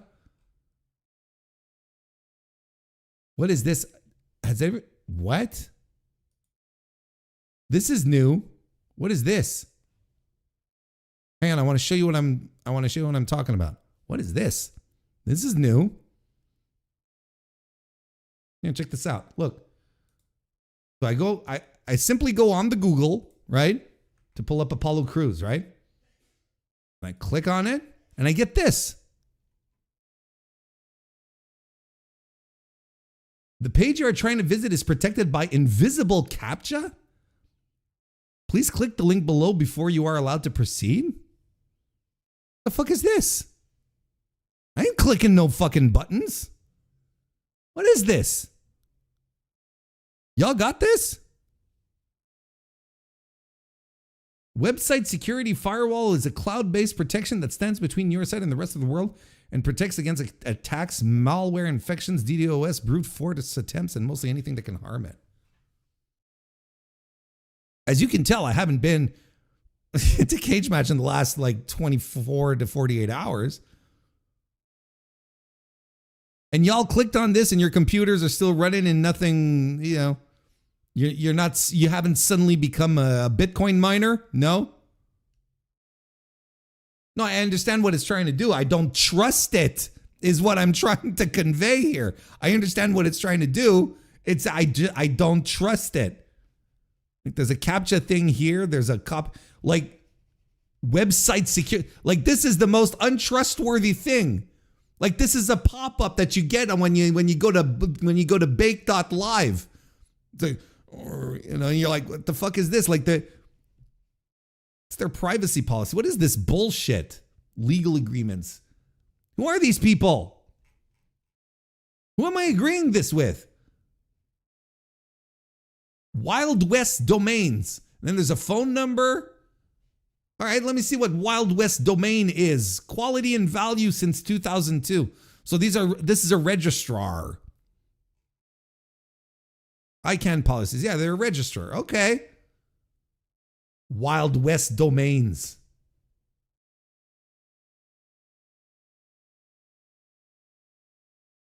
I mean, you Chad, I'm sure you appreciate my unwillingness to click on something so incredibly anonymous and bare bones as this. Like, this looks like a scam site. Chat, I'm right.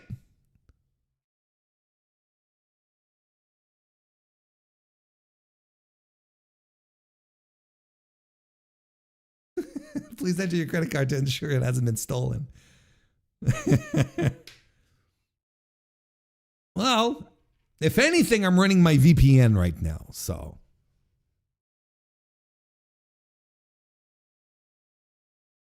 That was a fucking experience, wasn't it? Anyway. How long has he been? He's been with this company for 16 years. No, sorry. I thought it was longer than that. For 11 years. I thought he was with WWE for longer than that. He's been with this company for 11 years. Apollo Crews. 11 years. That's nuts. And they didn't do anything with this guy. There are even years that he's had like 68 matches, 32.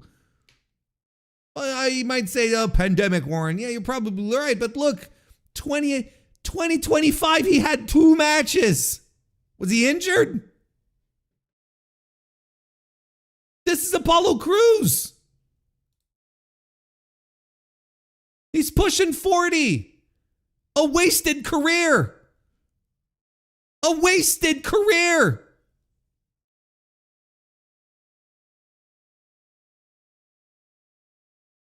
A guy that no one considers.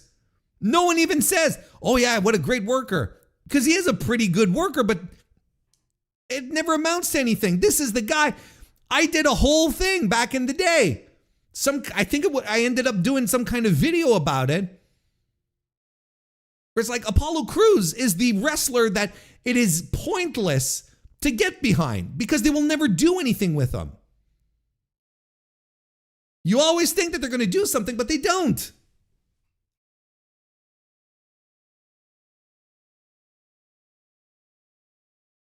$6.96 on Cage Match based on what? What's this? What is this output that he has that generates almost a 7 out of 10, which would be what? Like a 3.5? Would that be it? A 3.5 stars out of 5? What is this 3.5 star content that he has? How can anyone give him 10 stars, a 10 rating, for Apollo Crews?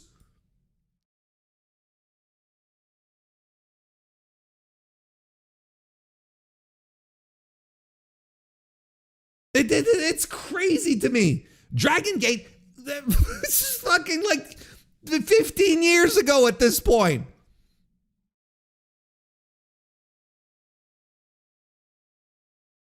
Akira Tozawa is going to be he's followed the Apollo Crews trajectory.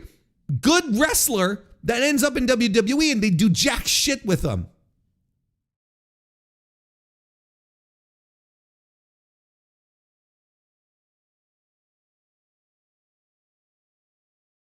Here's a 5 out of 10. Apollo Crews' work rate is okay at best, but not that good.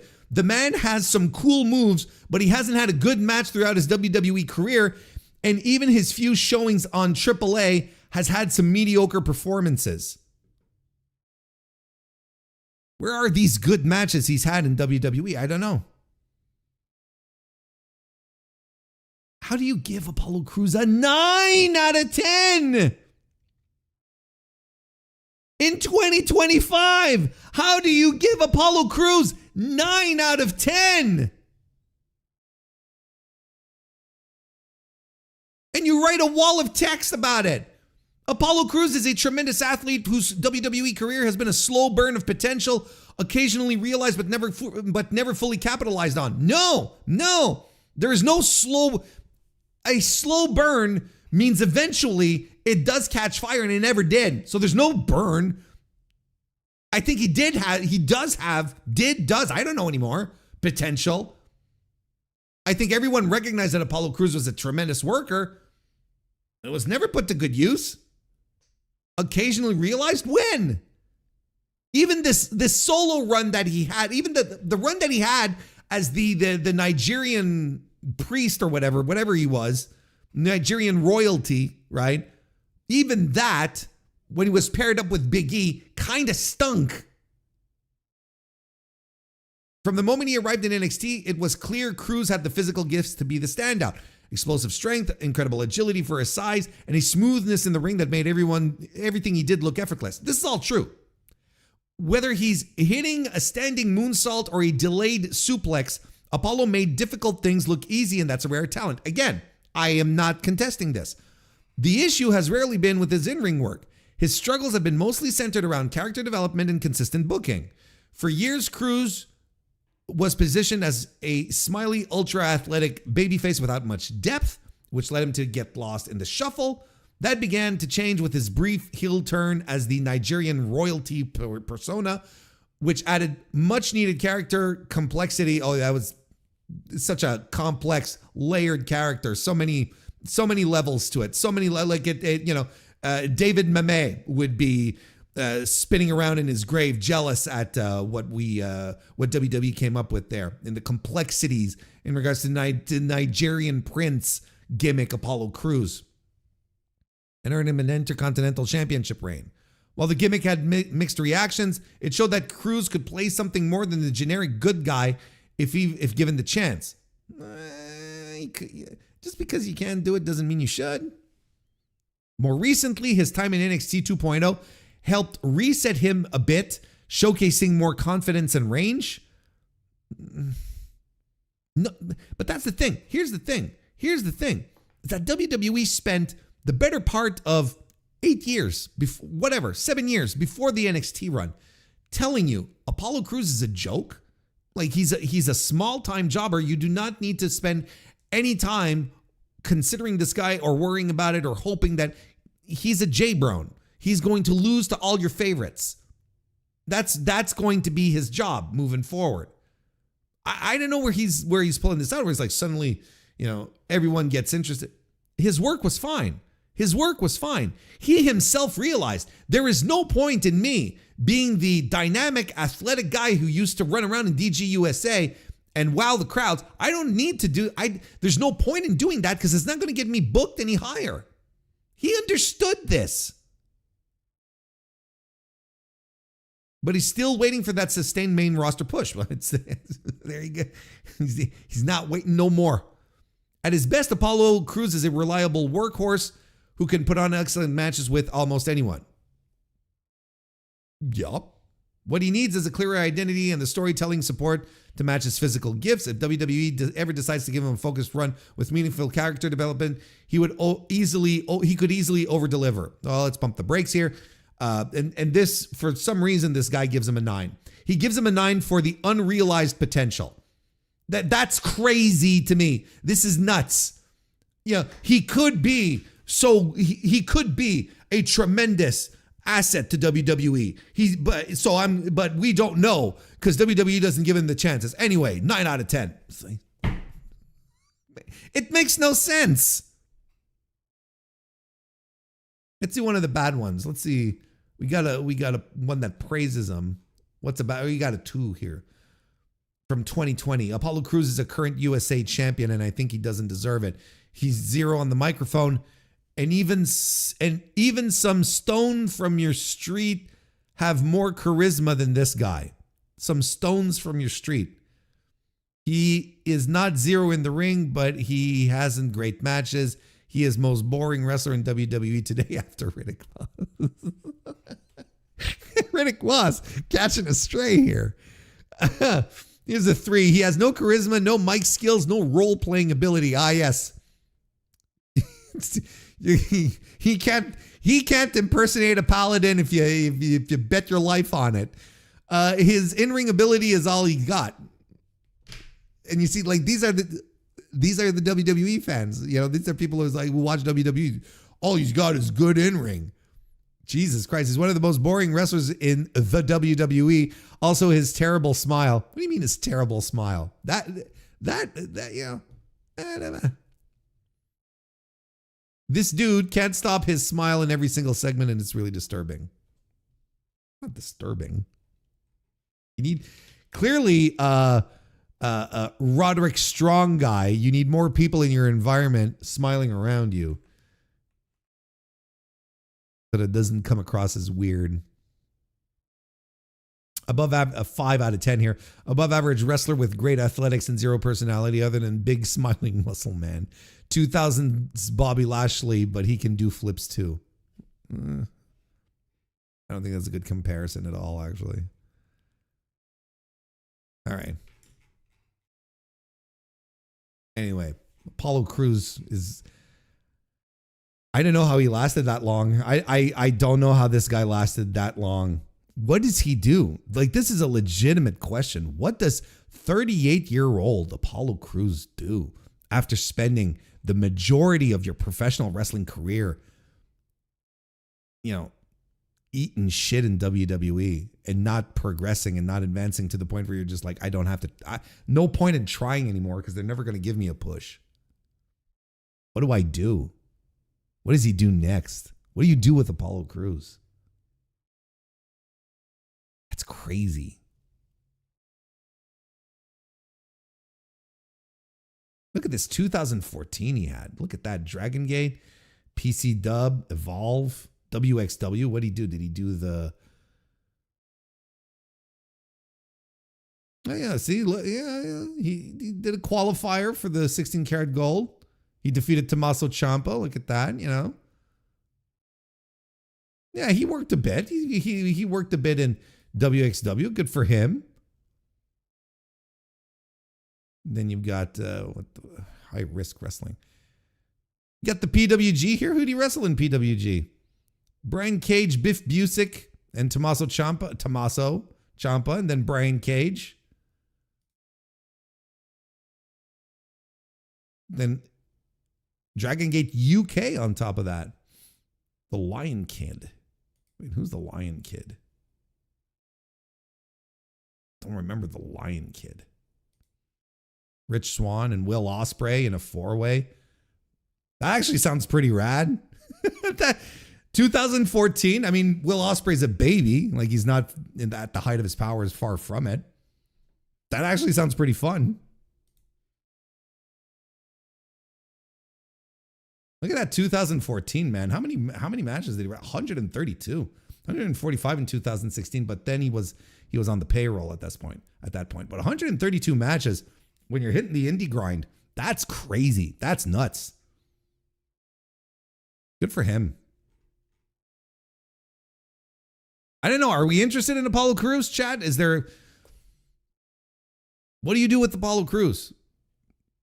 Like, that's the thing. Like, he's been such a nothing, you know, he's been such a nothing for all of his years that he was exposed to the maximum number of wrestling fans he could. He was such a nothing that everyone sort of shrugs and goes, oh, who cares? Who cares? Does he go back to Dragon Gate? Does he? Maybe. I mean, he'd need to work. He'd want to work, right? That'd be the thing.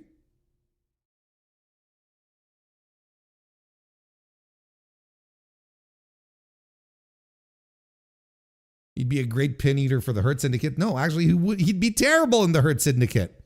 He doesn't have the look. I still maintain Anthony Bowens would be the perfect third for the Hurt business, the Hurt Syndicate. They don't want to do that. ML Dub, I guess. It's like, he'd also be perfect in TNA.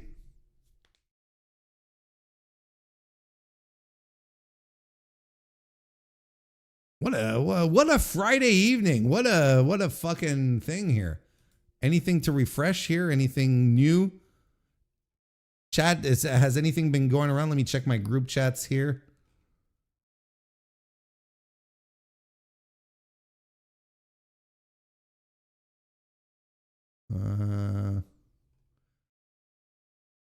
Yeah, Tiffany Stratton taking the title off of Julia. That'll be something. I swear to God, like it, to be frank, and you'll be Richard, I'll be Frank. But in all honesty, if Julia does end up leaving WWE, that is legitimately the best thing for her. It's unquestionably the best thing for her.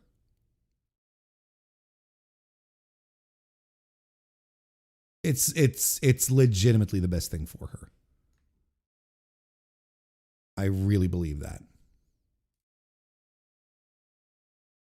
She should hit the bricks. She should leave.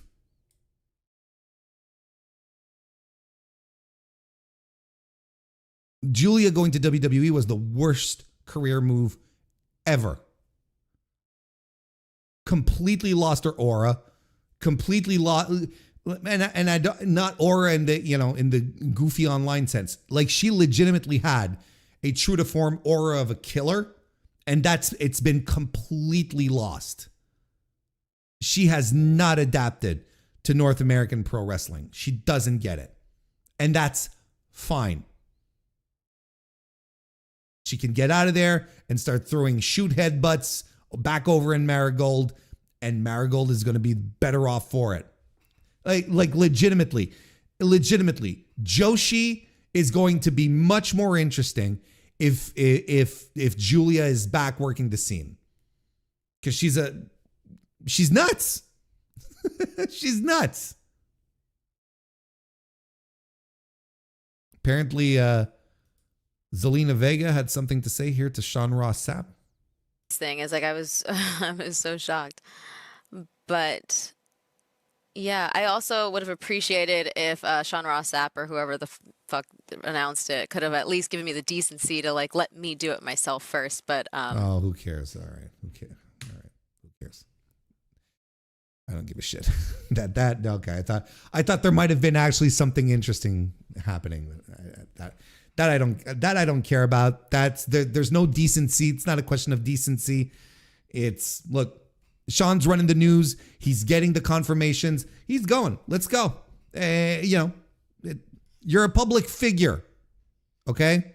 And it's not Sean's responsibility. It doesn't fall onto him to make a statement. Look, Nikki Cross put her statement out before everyone else knew that before it was officially announced that she was gone. It doesn't behoove. Sean's a reporter. He gets the news. He confirms it. He does a little gimmick, whatever it is to do, double source, triple source the news. And then it's like, okay. And then I run with it. Everyone acting like it's like this is owed to them. It's like, oh, I should have been able to tell the fans myself.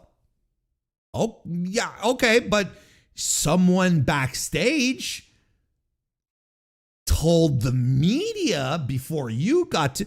Is it the media's fault? No. Media's doing their job.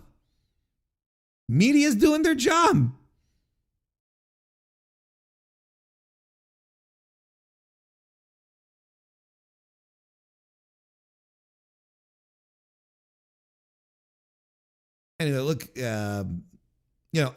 don't get me wrong. It sucks these people are out of work, but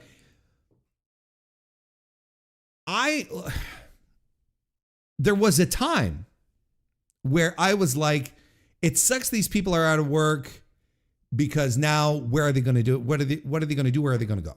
Right. And it was like, well, I could feel for them a lot more.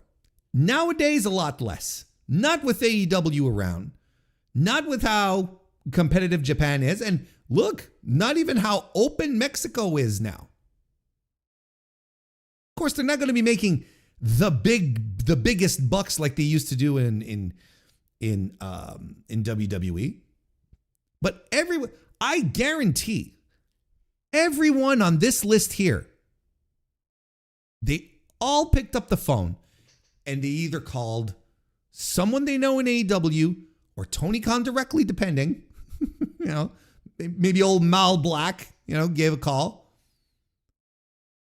And they all checked. They all made a call. They all sent out feelers. They all did. No, not everyone's going to get a job in AEW, and I hope they don't. Because it's too many people, and there's people there that are like, I don't want Bo Dallas on Dynamite. I don't want Dexter Loomis on Dynamite. No, it's fine.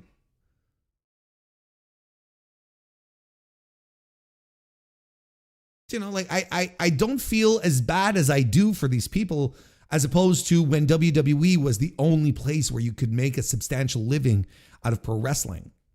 Like, I don't feel that bad anymore.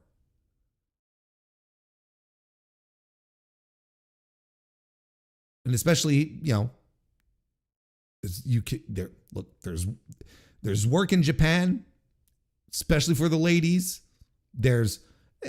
Of course, it all goes down. It all comes down to, do you want to do this? Or, do you want to go work Japan or not, and whatnot, right? I bet there's a lot of people who are like, man, I wish we hadn't gutted the indie scene, the UK indie scene back in the day. Man, wish we hadn't gutted it like we did back in the late 2010s.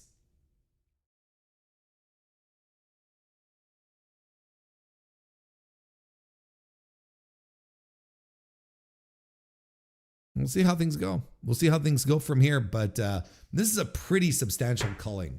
But I want you all to keep an eye. I think the big stories that need to come out of this are Aleister Black and Santos Escobar, their departures. And Aleister Black and, by interim, Zelina Vega.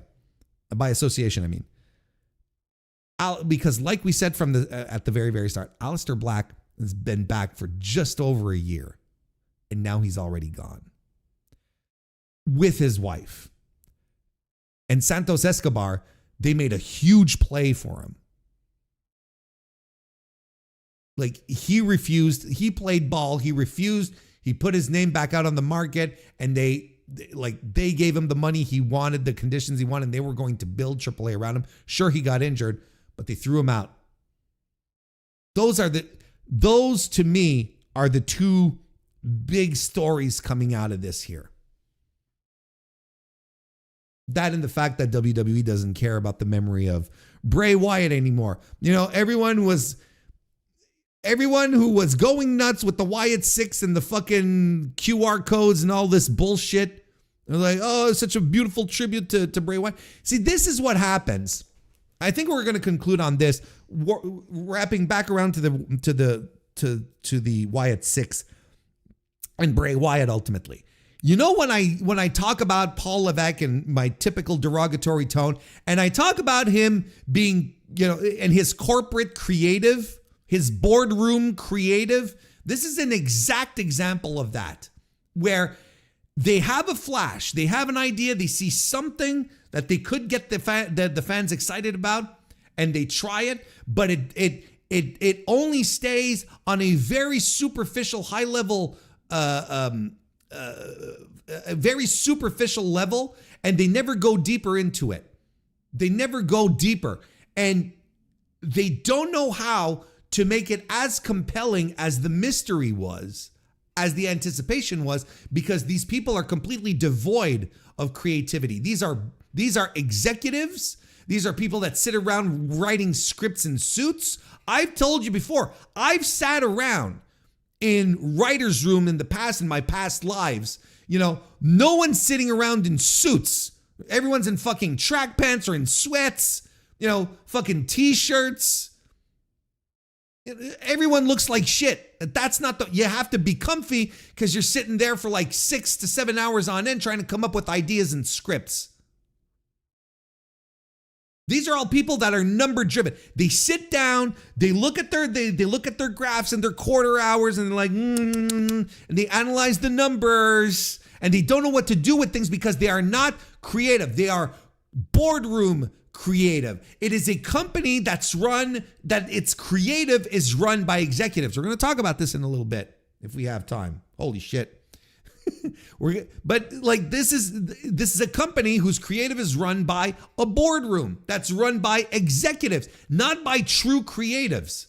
Look, as much as I thought the Wyatt Six went overboard and was too much, if you had put that in the hands of truly creative people and not executives, they could have come up with something, I am sure, that could have connected with the fan base and would have got some legit gasoline out of it outside of, the feud with the not bloodline, with Solo Sikoa's bloodline junior, with the Tongans and Jeff Cobb. Like that, they would have got something more out of that.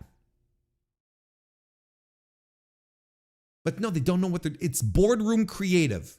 It's the executives getting immediately involved into the creative aspects when they don't understand anything, because they have another perception. They don't understand it. So, as much as it wasn't for me and that I legitimately disliked the Wyatt Six, I appreciate the creative,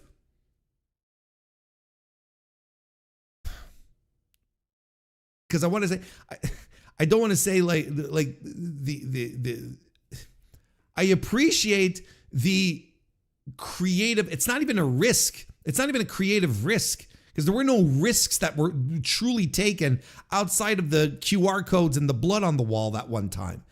There was nothing where they killed everyone in Gorilla. You remember that? Like that's when it peaked. It never got any better than that. The Wyatt Six after that were never that cool. So it's not even, I appreciate the risk.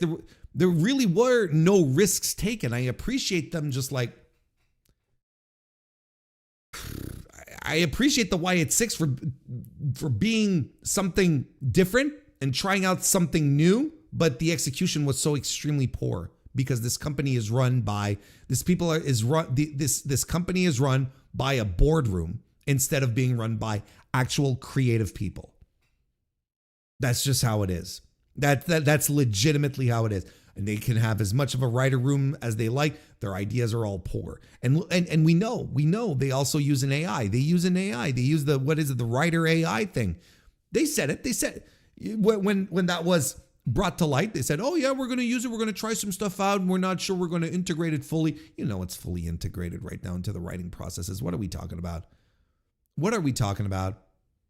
I'd love to say that the build between Roman and CM Punk was all AI, but it's so boring and uninspired that it feels like WWE, So it's like, maybe it was AI and it understood the complete vibe of WWE and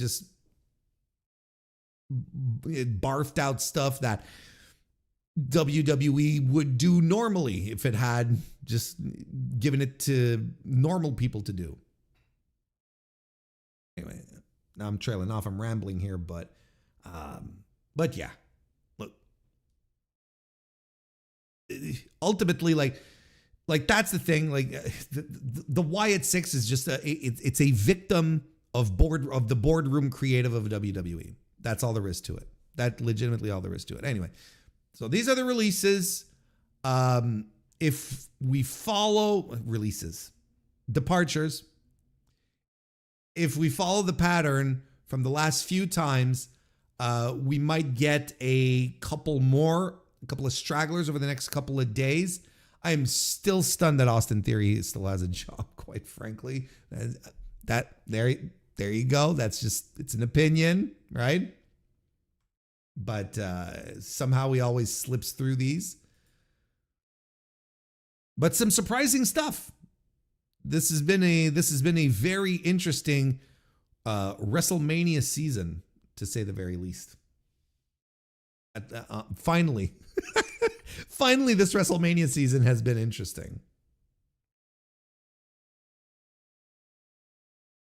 It's being run like Fox Super Movies. Exactly. Just looking at the numbers, running models, and you're like, oh, people want this, people like that. And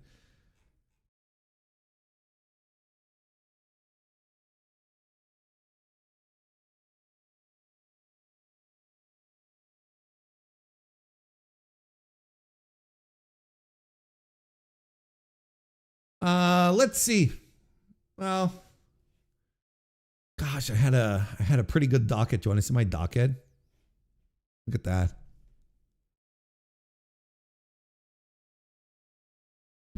This is a pretty good docket.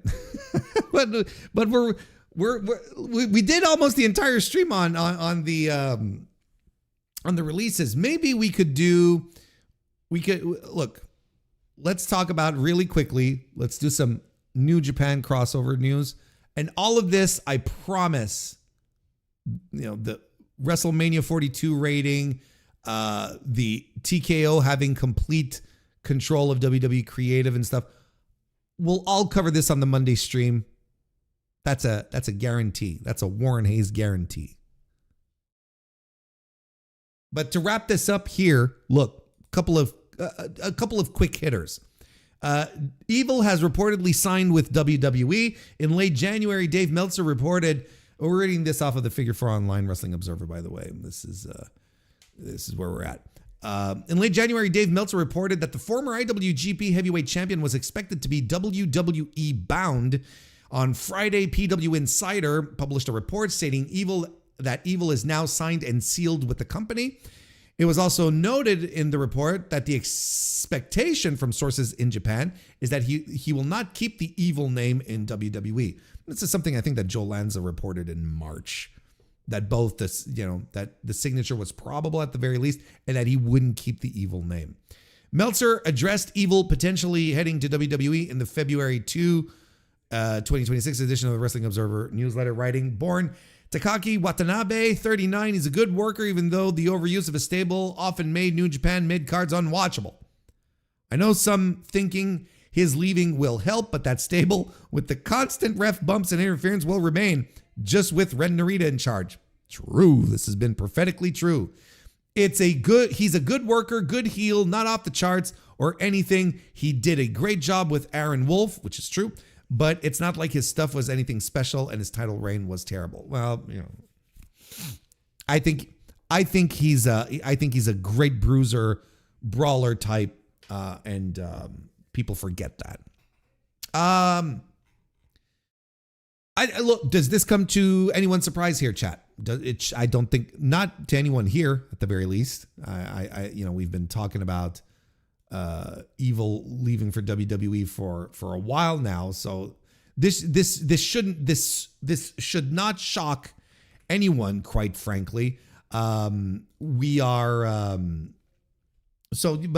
it's kind of official, and Sean Ross Sapp, I think, followed up on this report and on Fightful Select and basically said, yeah, he's been signed he's been signed with WWE for a while now. Like it's not the signing is, it hasn't been like right now. It's it's not new. He's been signed for a while now. So it's like, oh, okay. Everyone's like, okay, cool. I'm not worried, you're worried type of thing. And I'm not surprised about that either. I'm not surprised that he's been squirreled away for a while and waiting for the right moment to do it. Apparently he's going to be in NXT. Apparently he's going to start in NXT. He demanded to start in NXT, which was a terrible mistake. Who's been getting the boxes, right? Tony D'Angelo. He got a box with a Japanese sigil on it. So everyone's like, oh, there you go. That's the guy. It's Evil, right? So he'll be starting up soon. And Joe Lanza today, he did a he did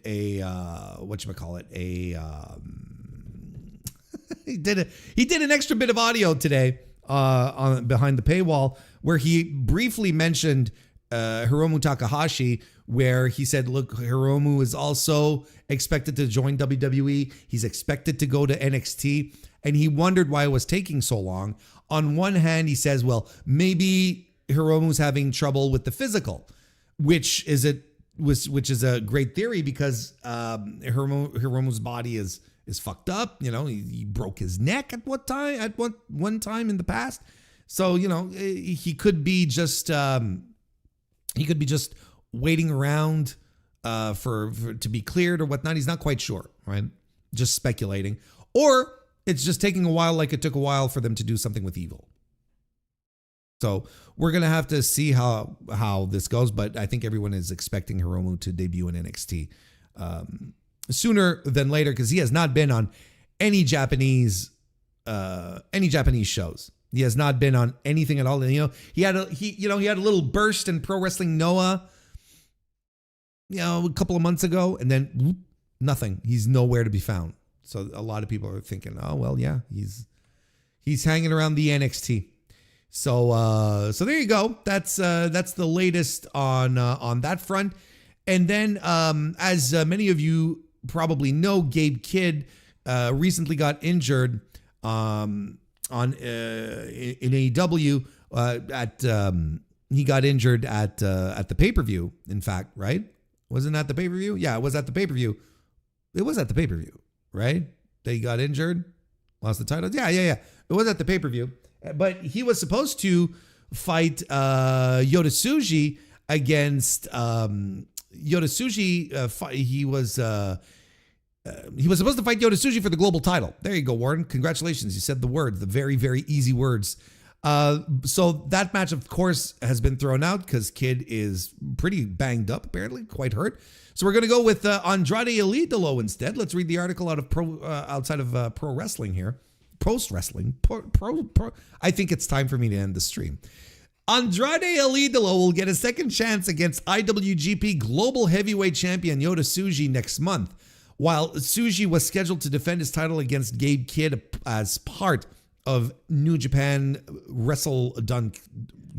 Pro Wrestling's Wrestle Dontaku from the Fukuoka Center on May 3rd and 4th. He required a new opponent after the injury Kidd sustained at AEW Dynasty earlier this month that caused him to withdraw from the lineup. Andrade capitalized on the vacant spot on New Japan's upcoming card, challenging Tsuji to a match during the promotion's Korakuen Hall show on Sunday. Andrade previously challenged Tsuji for his global heavyweight title as part of the New Beginning USA card in February, coming up short in their 26-minute contest, which was pretty good. In a new promo, Andre, I swear, I got to stop. We have to kill the stream very soon. Andrade said, can you believe I'm calling Andrade Andre? This is too much. I'm out of it now. I'm losing it. It's done. I'm cooked. I'm fried. Stick a fork in me. Andrade said the match was his opportunity to study how to beat Tsuji, and now he knows how to take him down. Isn't that cool? Isn't that a nice little promo segment? It's like, yeah, first match I figured out. I was testing the waters. Now I know how to beat you. That's a nice little thing. I like that. I appreciate that tremendously, quite frankly. Andrade continued to be a title contender in AEW since that February and March, just recently missing out on a world title shot when he lost to Darby Allin at Dynasty. While Tsuji no longer has the IWGP Heavyweight Championship as he lost it to Callum Newman in Ryogoku Sumo Hall just a few weeks back, he has carried the Global Heavyweight Championship for nearly 200 days. His run with the belt also included wins over the now-retired Hiroshi Tanahashi and a high-profile victory against Konosuke Takeshita at this year's Wrestle Kingdom card. Wrestling Dontaku is also scheduled to feature Bolton Oleg challenging never openweight champion Ren Narita and Shingo Takagi taking on the newly crowned IWGP Heavyweight Champion Callum Newman. That should rock. Shingo's going to do everything to make sure Callum looks like $100 million. So yeah, look, this is a good not an upgrade. It's a good substitution. I think it's a good sub. I was very much looking forward to Tsuji and Kid going at it, because they have great chemistry. They truly have really, really good chemistry. So I'm a little disappointed that we're not going down that path. That being said, this is a good substitution. And again, I'm gonna continue eating crow. I'm gonna continue going down this path and making sure everyone understands that, you know, I despite my fears, Andrade has been awesome since leaving WWE again, since rejoining AEW and his New Japan appearances. He's been awesome. He's been great. I'm still waiting for the other shoe to fall, but I'm also keeping an open mind that this guy, that people can change, and that the guy who would have a tendency to burn every bridge with every promoter he's ever worked for is maybe no longer around now that he realizes that he's burnt every bridge with every promoter he's ever worked for. He needs a place to actually work and make money like he does in AEW. So I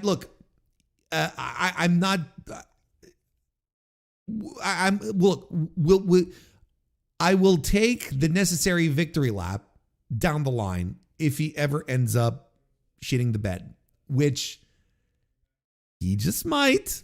The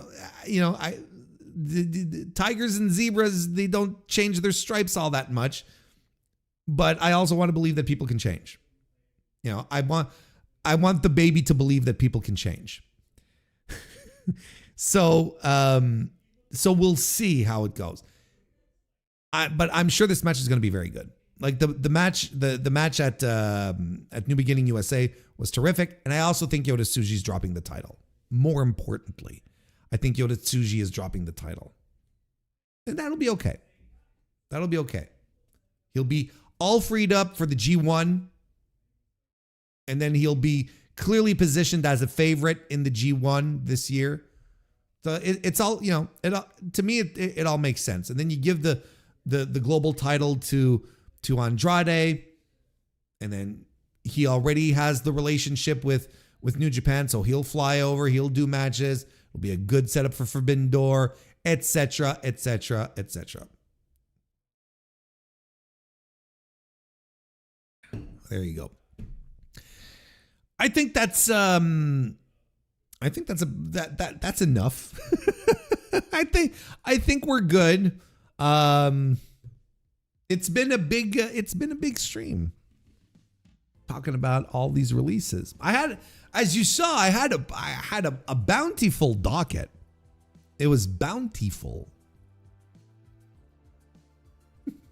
Got lots of stuff on it.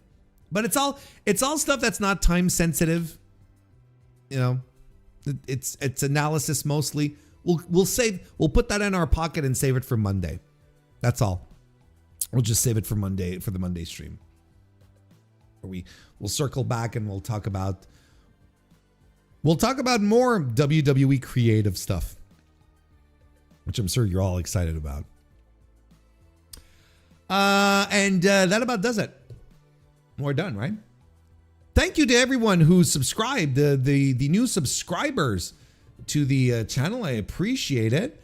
Yeah, I appreciate it tremendously. We've got some, this was a very good, like these news streams that aren't necessarily news streams, but these have a tendency to work out good. So thank you to all the new subscribers. Thank you. I appreciate you. I appreciate the good job. Thank you for saying that I did a good job. Thank you for saying I did a good job. Thank you. Thank you. You're all very kind. I appreciate it tremendously. You're all very kind. I appreciate it. So there you go. Shit. You know what? You know what I forgot to talk about?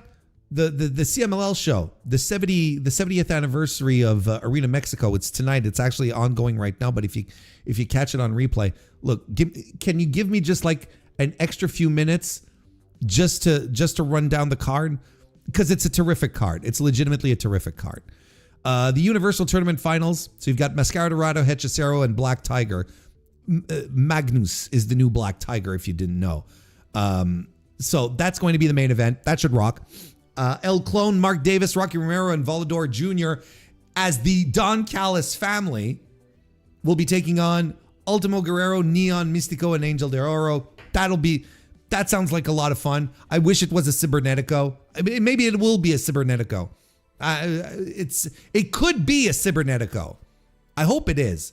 Templario Soberano Jr., Esfinge, and Barbaro Cavernario taking on the Japanese. It's Mexico versus Japan.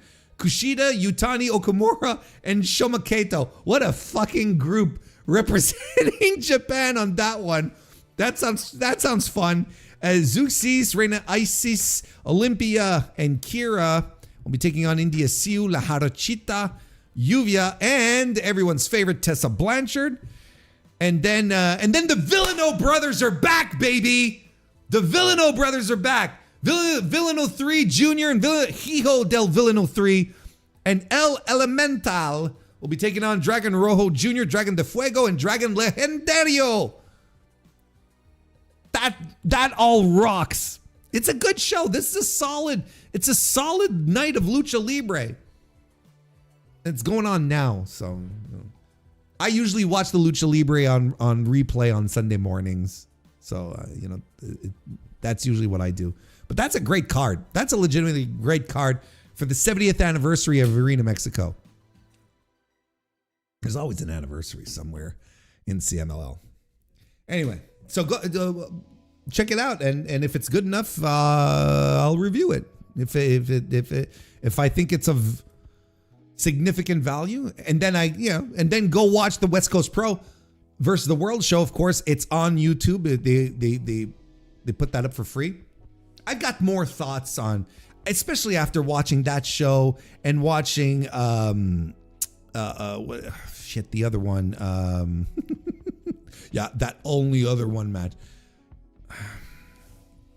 What's the other show I watched? It's really time to kill the stream, Warren.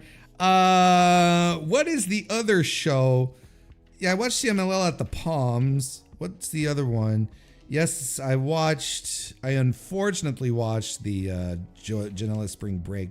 That was a disaster. I can't remember. Oh, the New Texas Pro Show. The New Texas Pro Show, which was also very good. More shows during WrestleMania week. Well, we won't have a WrestleMania week probably next year because it's in Riyadh. But like, Jesus Christ, people, right? You get the West Coast Pro Show, which is awesome. It's awesome so far. Like, it's so much fun. It's a terrific show. And I really like the New Texas Pro Show on top of that as well. Please, can we just we have to do something so that GCW is no longer like the standard of the indies. It is preposterous. It's preposterous that GCW is the standard for the indies. Not when I can turn around and watch when I see West Coast Pro and New Texas Pro putting on like excellent wrestling cards. I don't believe it. Anyway, if you do get a chance, watch the Senka Chris Hero match, if anything. And also the opener of the West. I think I am going to do a review because clearly you can tell I'm itching to talk about it. But the opener, which was of the West Coast Pro Show, Alpha Zoe versus LeBron Cazone. I gave that 4 stars. Excuse me, not 5. Whoa, pump the brakes here. I gave it 4 stars. That match fucking ruled. Big, heavy, physical match. And LeBron Cazone, like if you've seen LeBron Cazone matches, you know how physical and well, not heavy-handed, but he's got heavy hands, is what I'm trying to say. You know, it was so good. It was an extremely physical match. You got to check it out. And I'm still going through it. Like Starboy Charlie and Adam Priest, I just watched that before starting up the stream, and that was very good. There was a great tag team match on there as well. The Cajun Catch Revival that I wasn't necessarily familiar with, and I was like, look at these 2 dudes. It's tremendous. There are a couple of Louisiana Bayou guys, come out to CCR as their entrance music. They took on Aaron Solo and Alan Angels, who are the West Coast Pro Tag Team Champions. That was pretty fun. That was a lot of fun. Aja Kong's on the card. Like, and then Chris Hero is wrestling Senka, and that fucking ruled. It just ruled. That's all. We're done with the stream now. I can't. No one else has the movement of GCW. Even WCPW, as good as it is, doesn't have that movement. I know, but like it's up to people like myself to talk more about those other shows, these other promotions who are doing excellent stuff. You know, and I understand, like, most of you are tuning in because you want to hear talk about, you know, AEW, and you want to hear how much I enjoy saying bad things about WWE. You know, like that. I know that's part of my shtick, but and definitely reasons why you want to tune in. But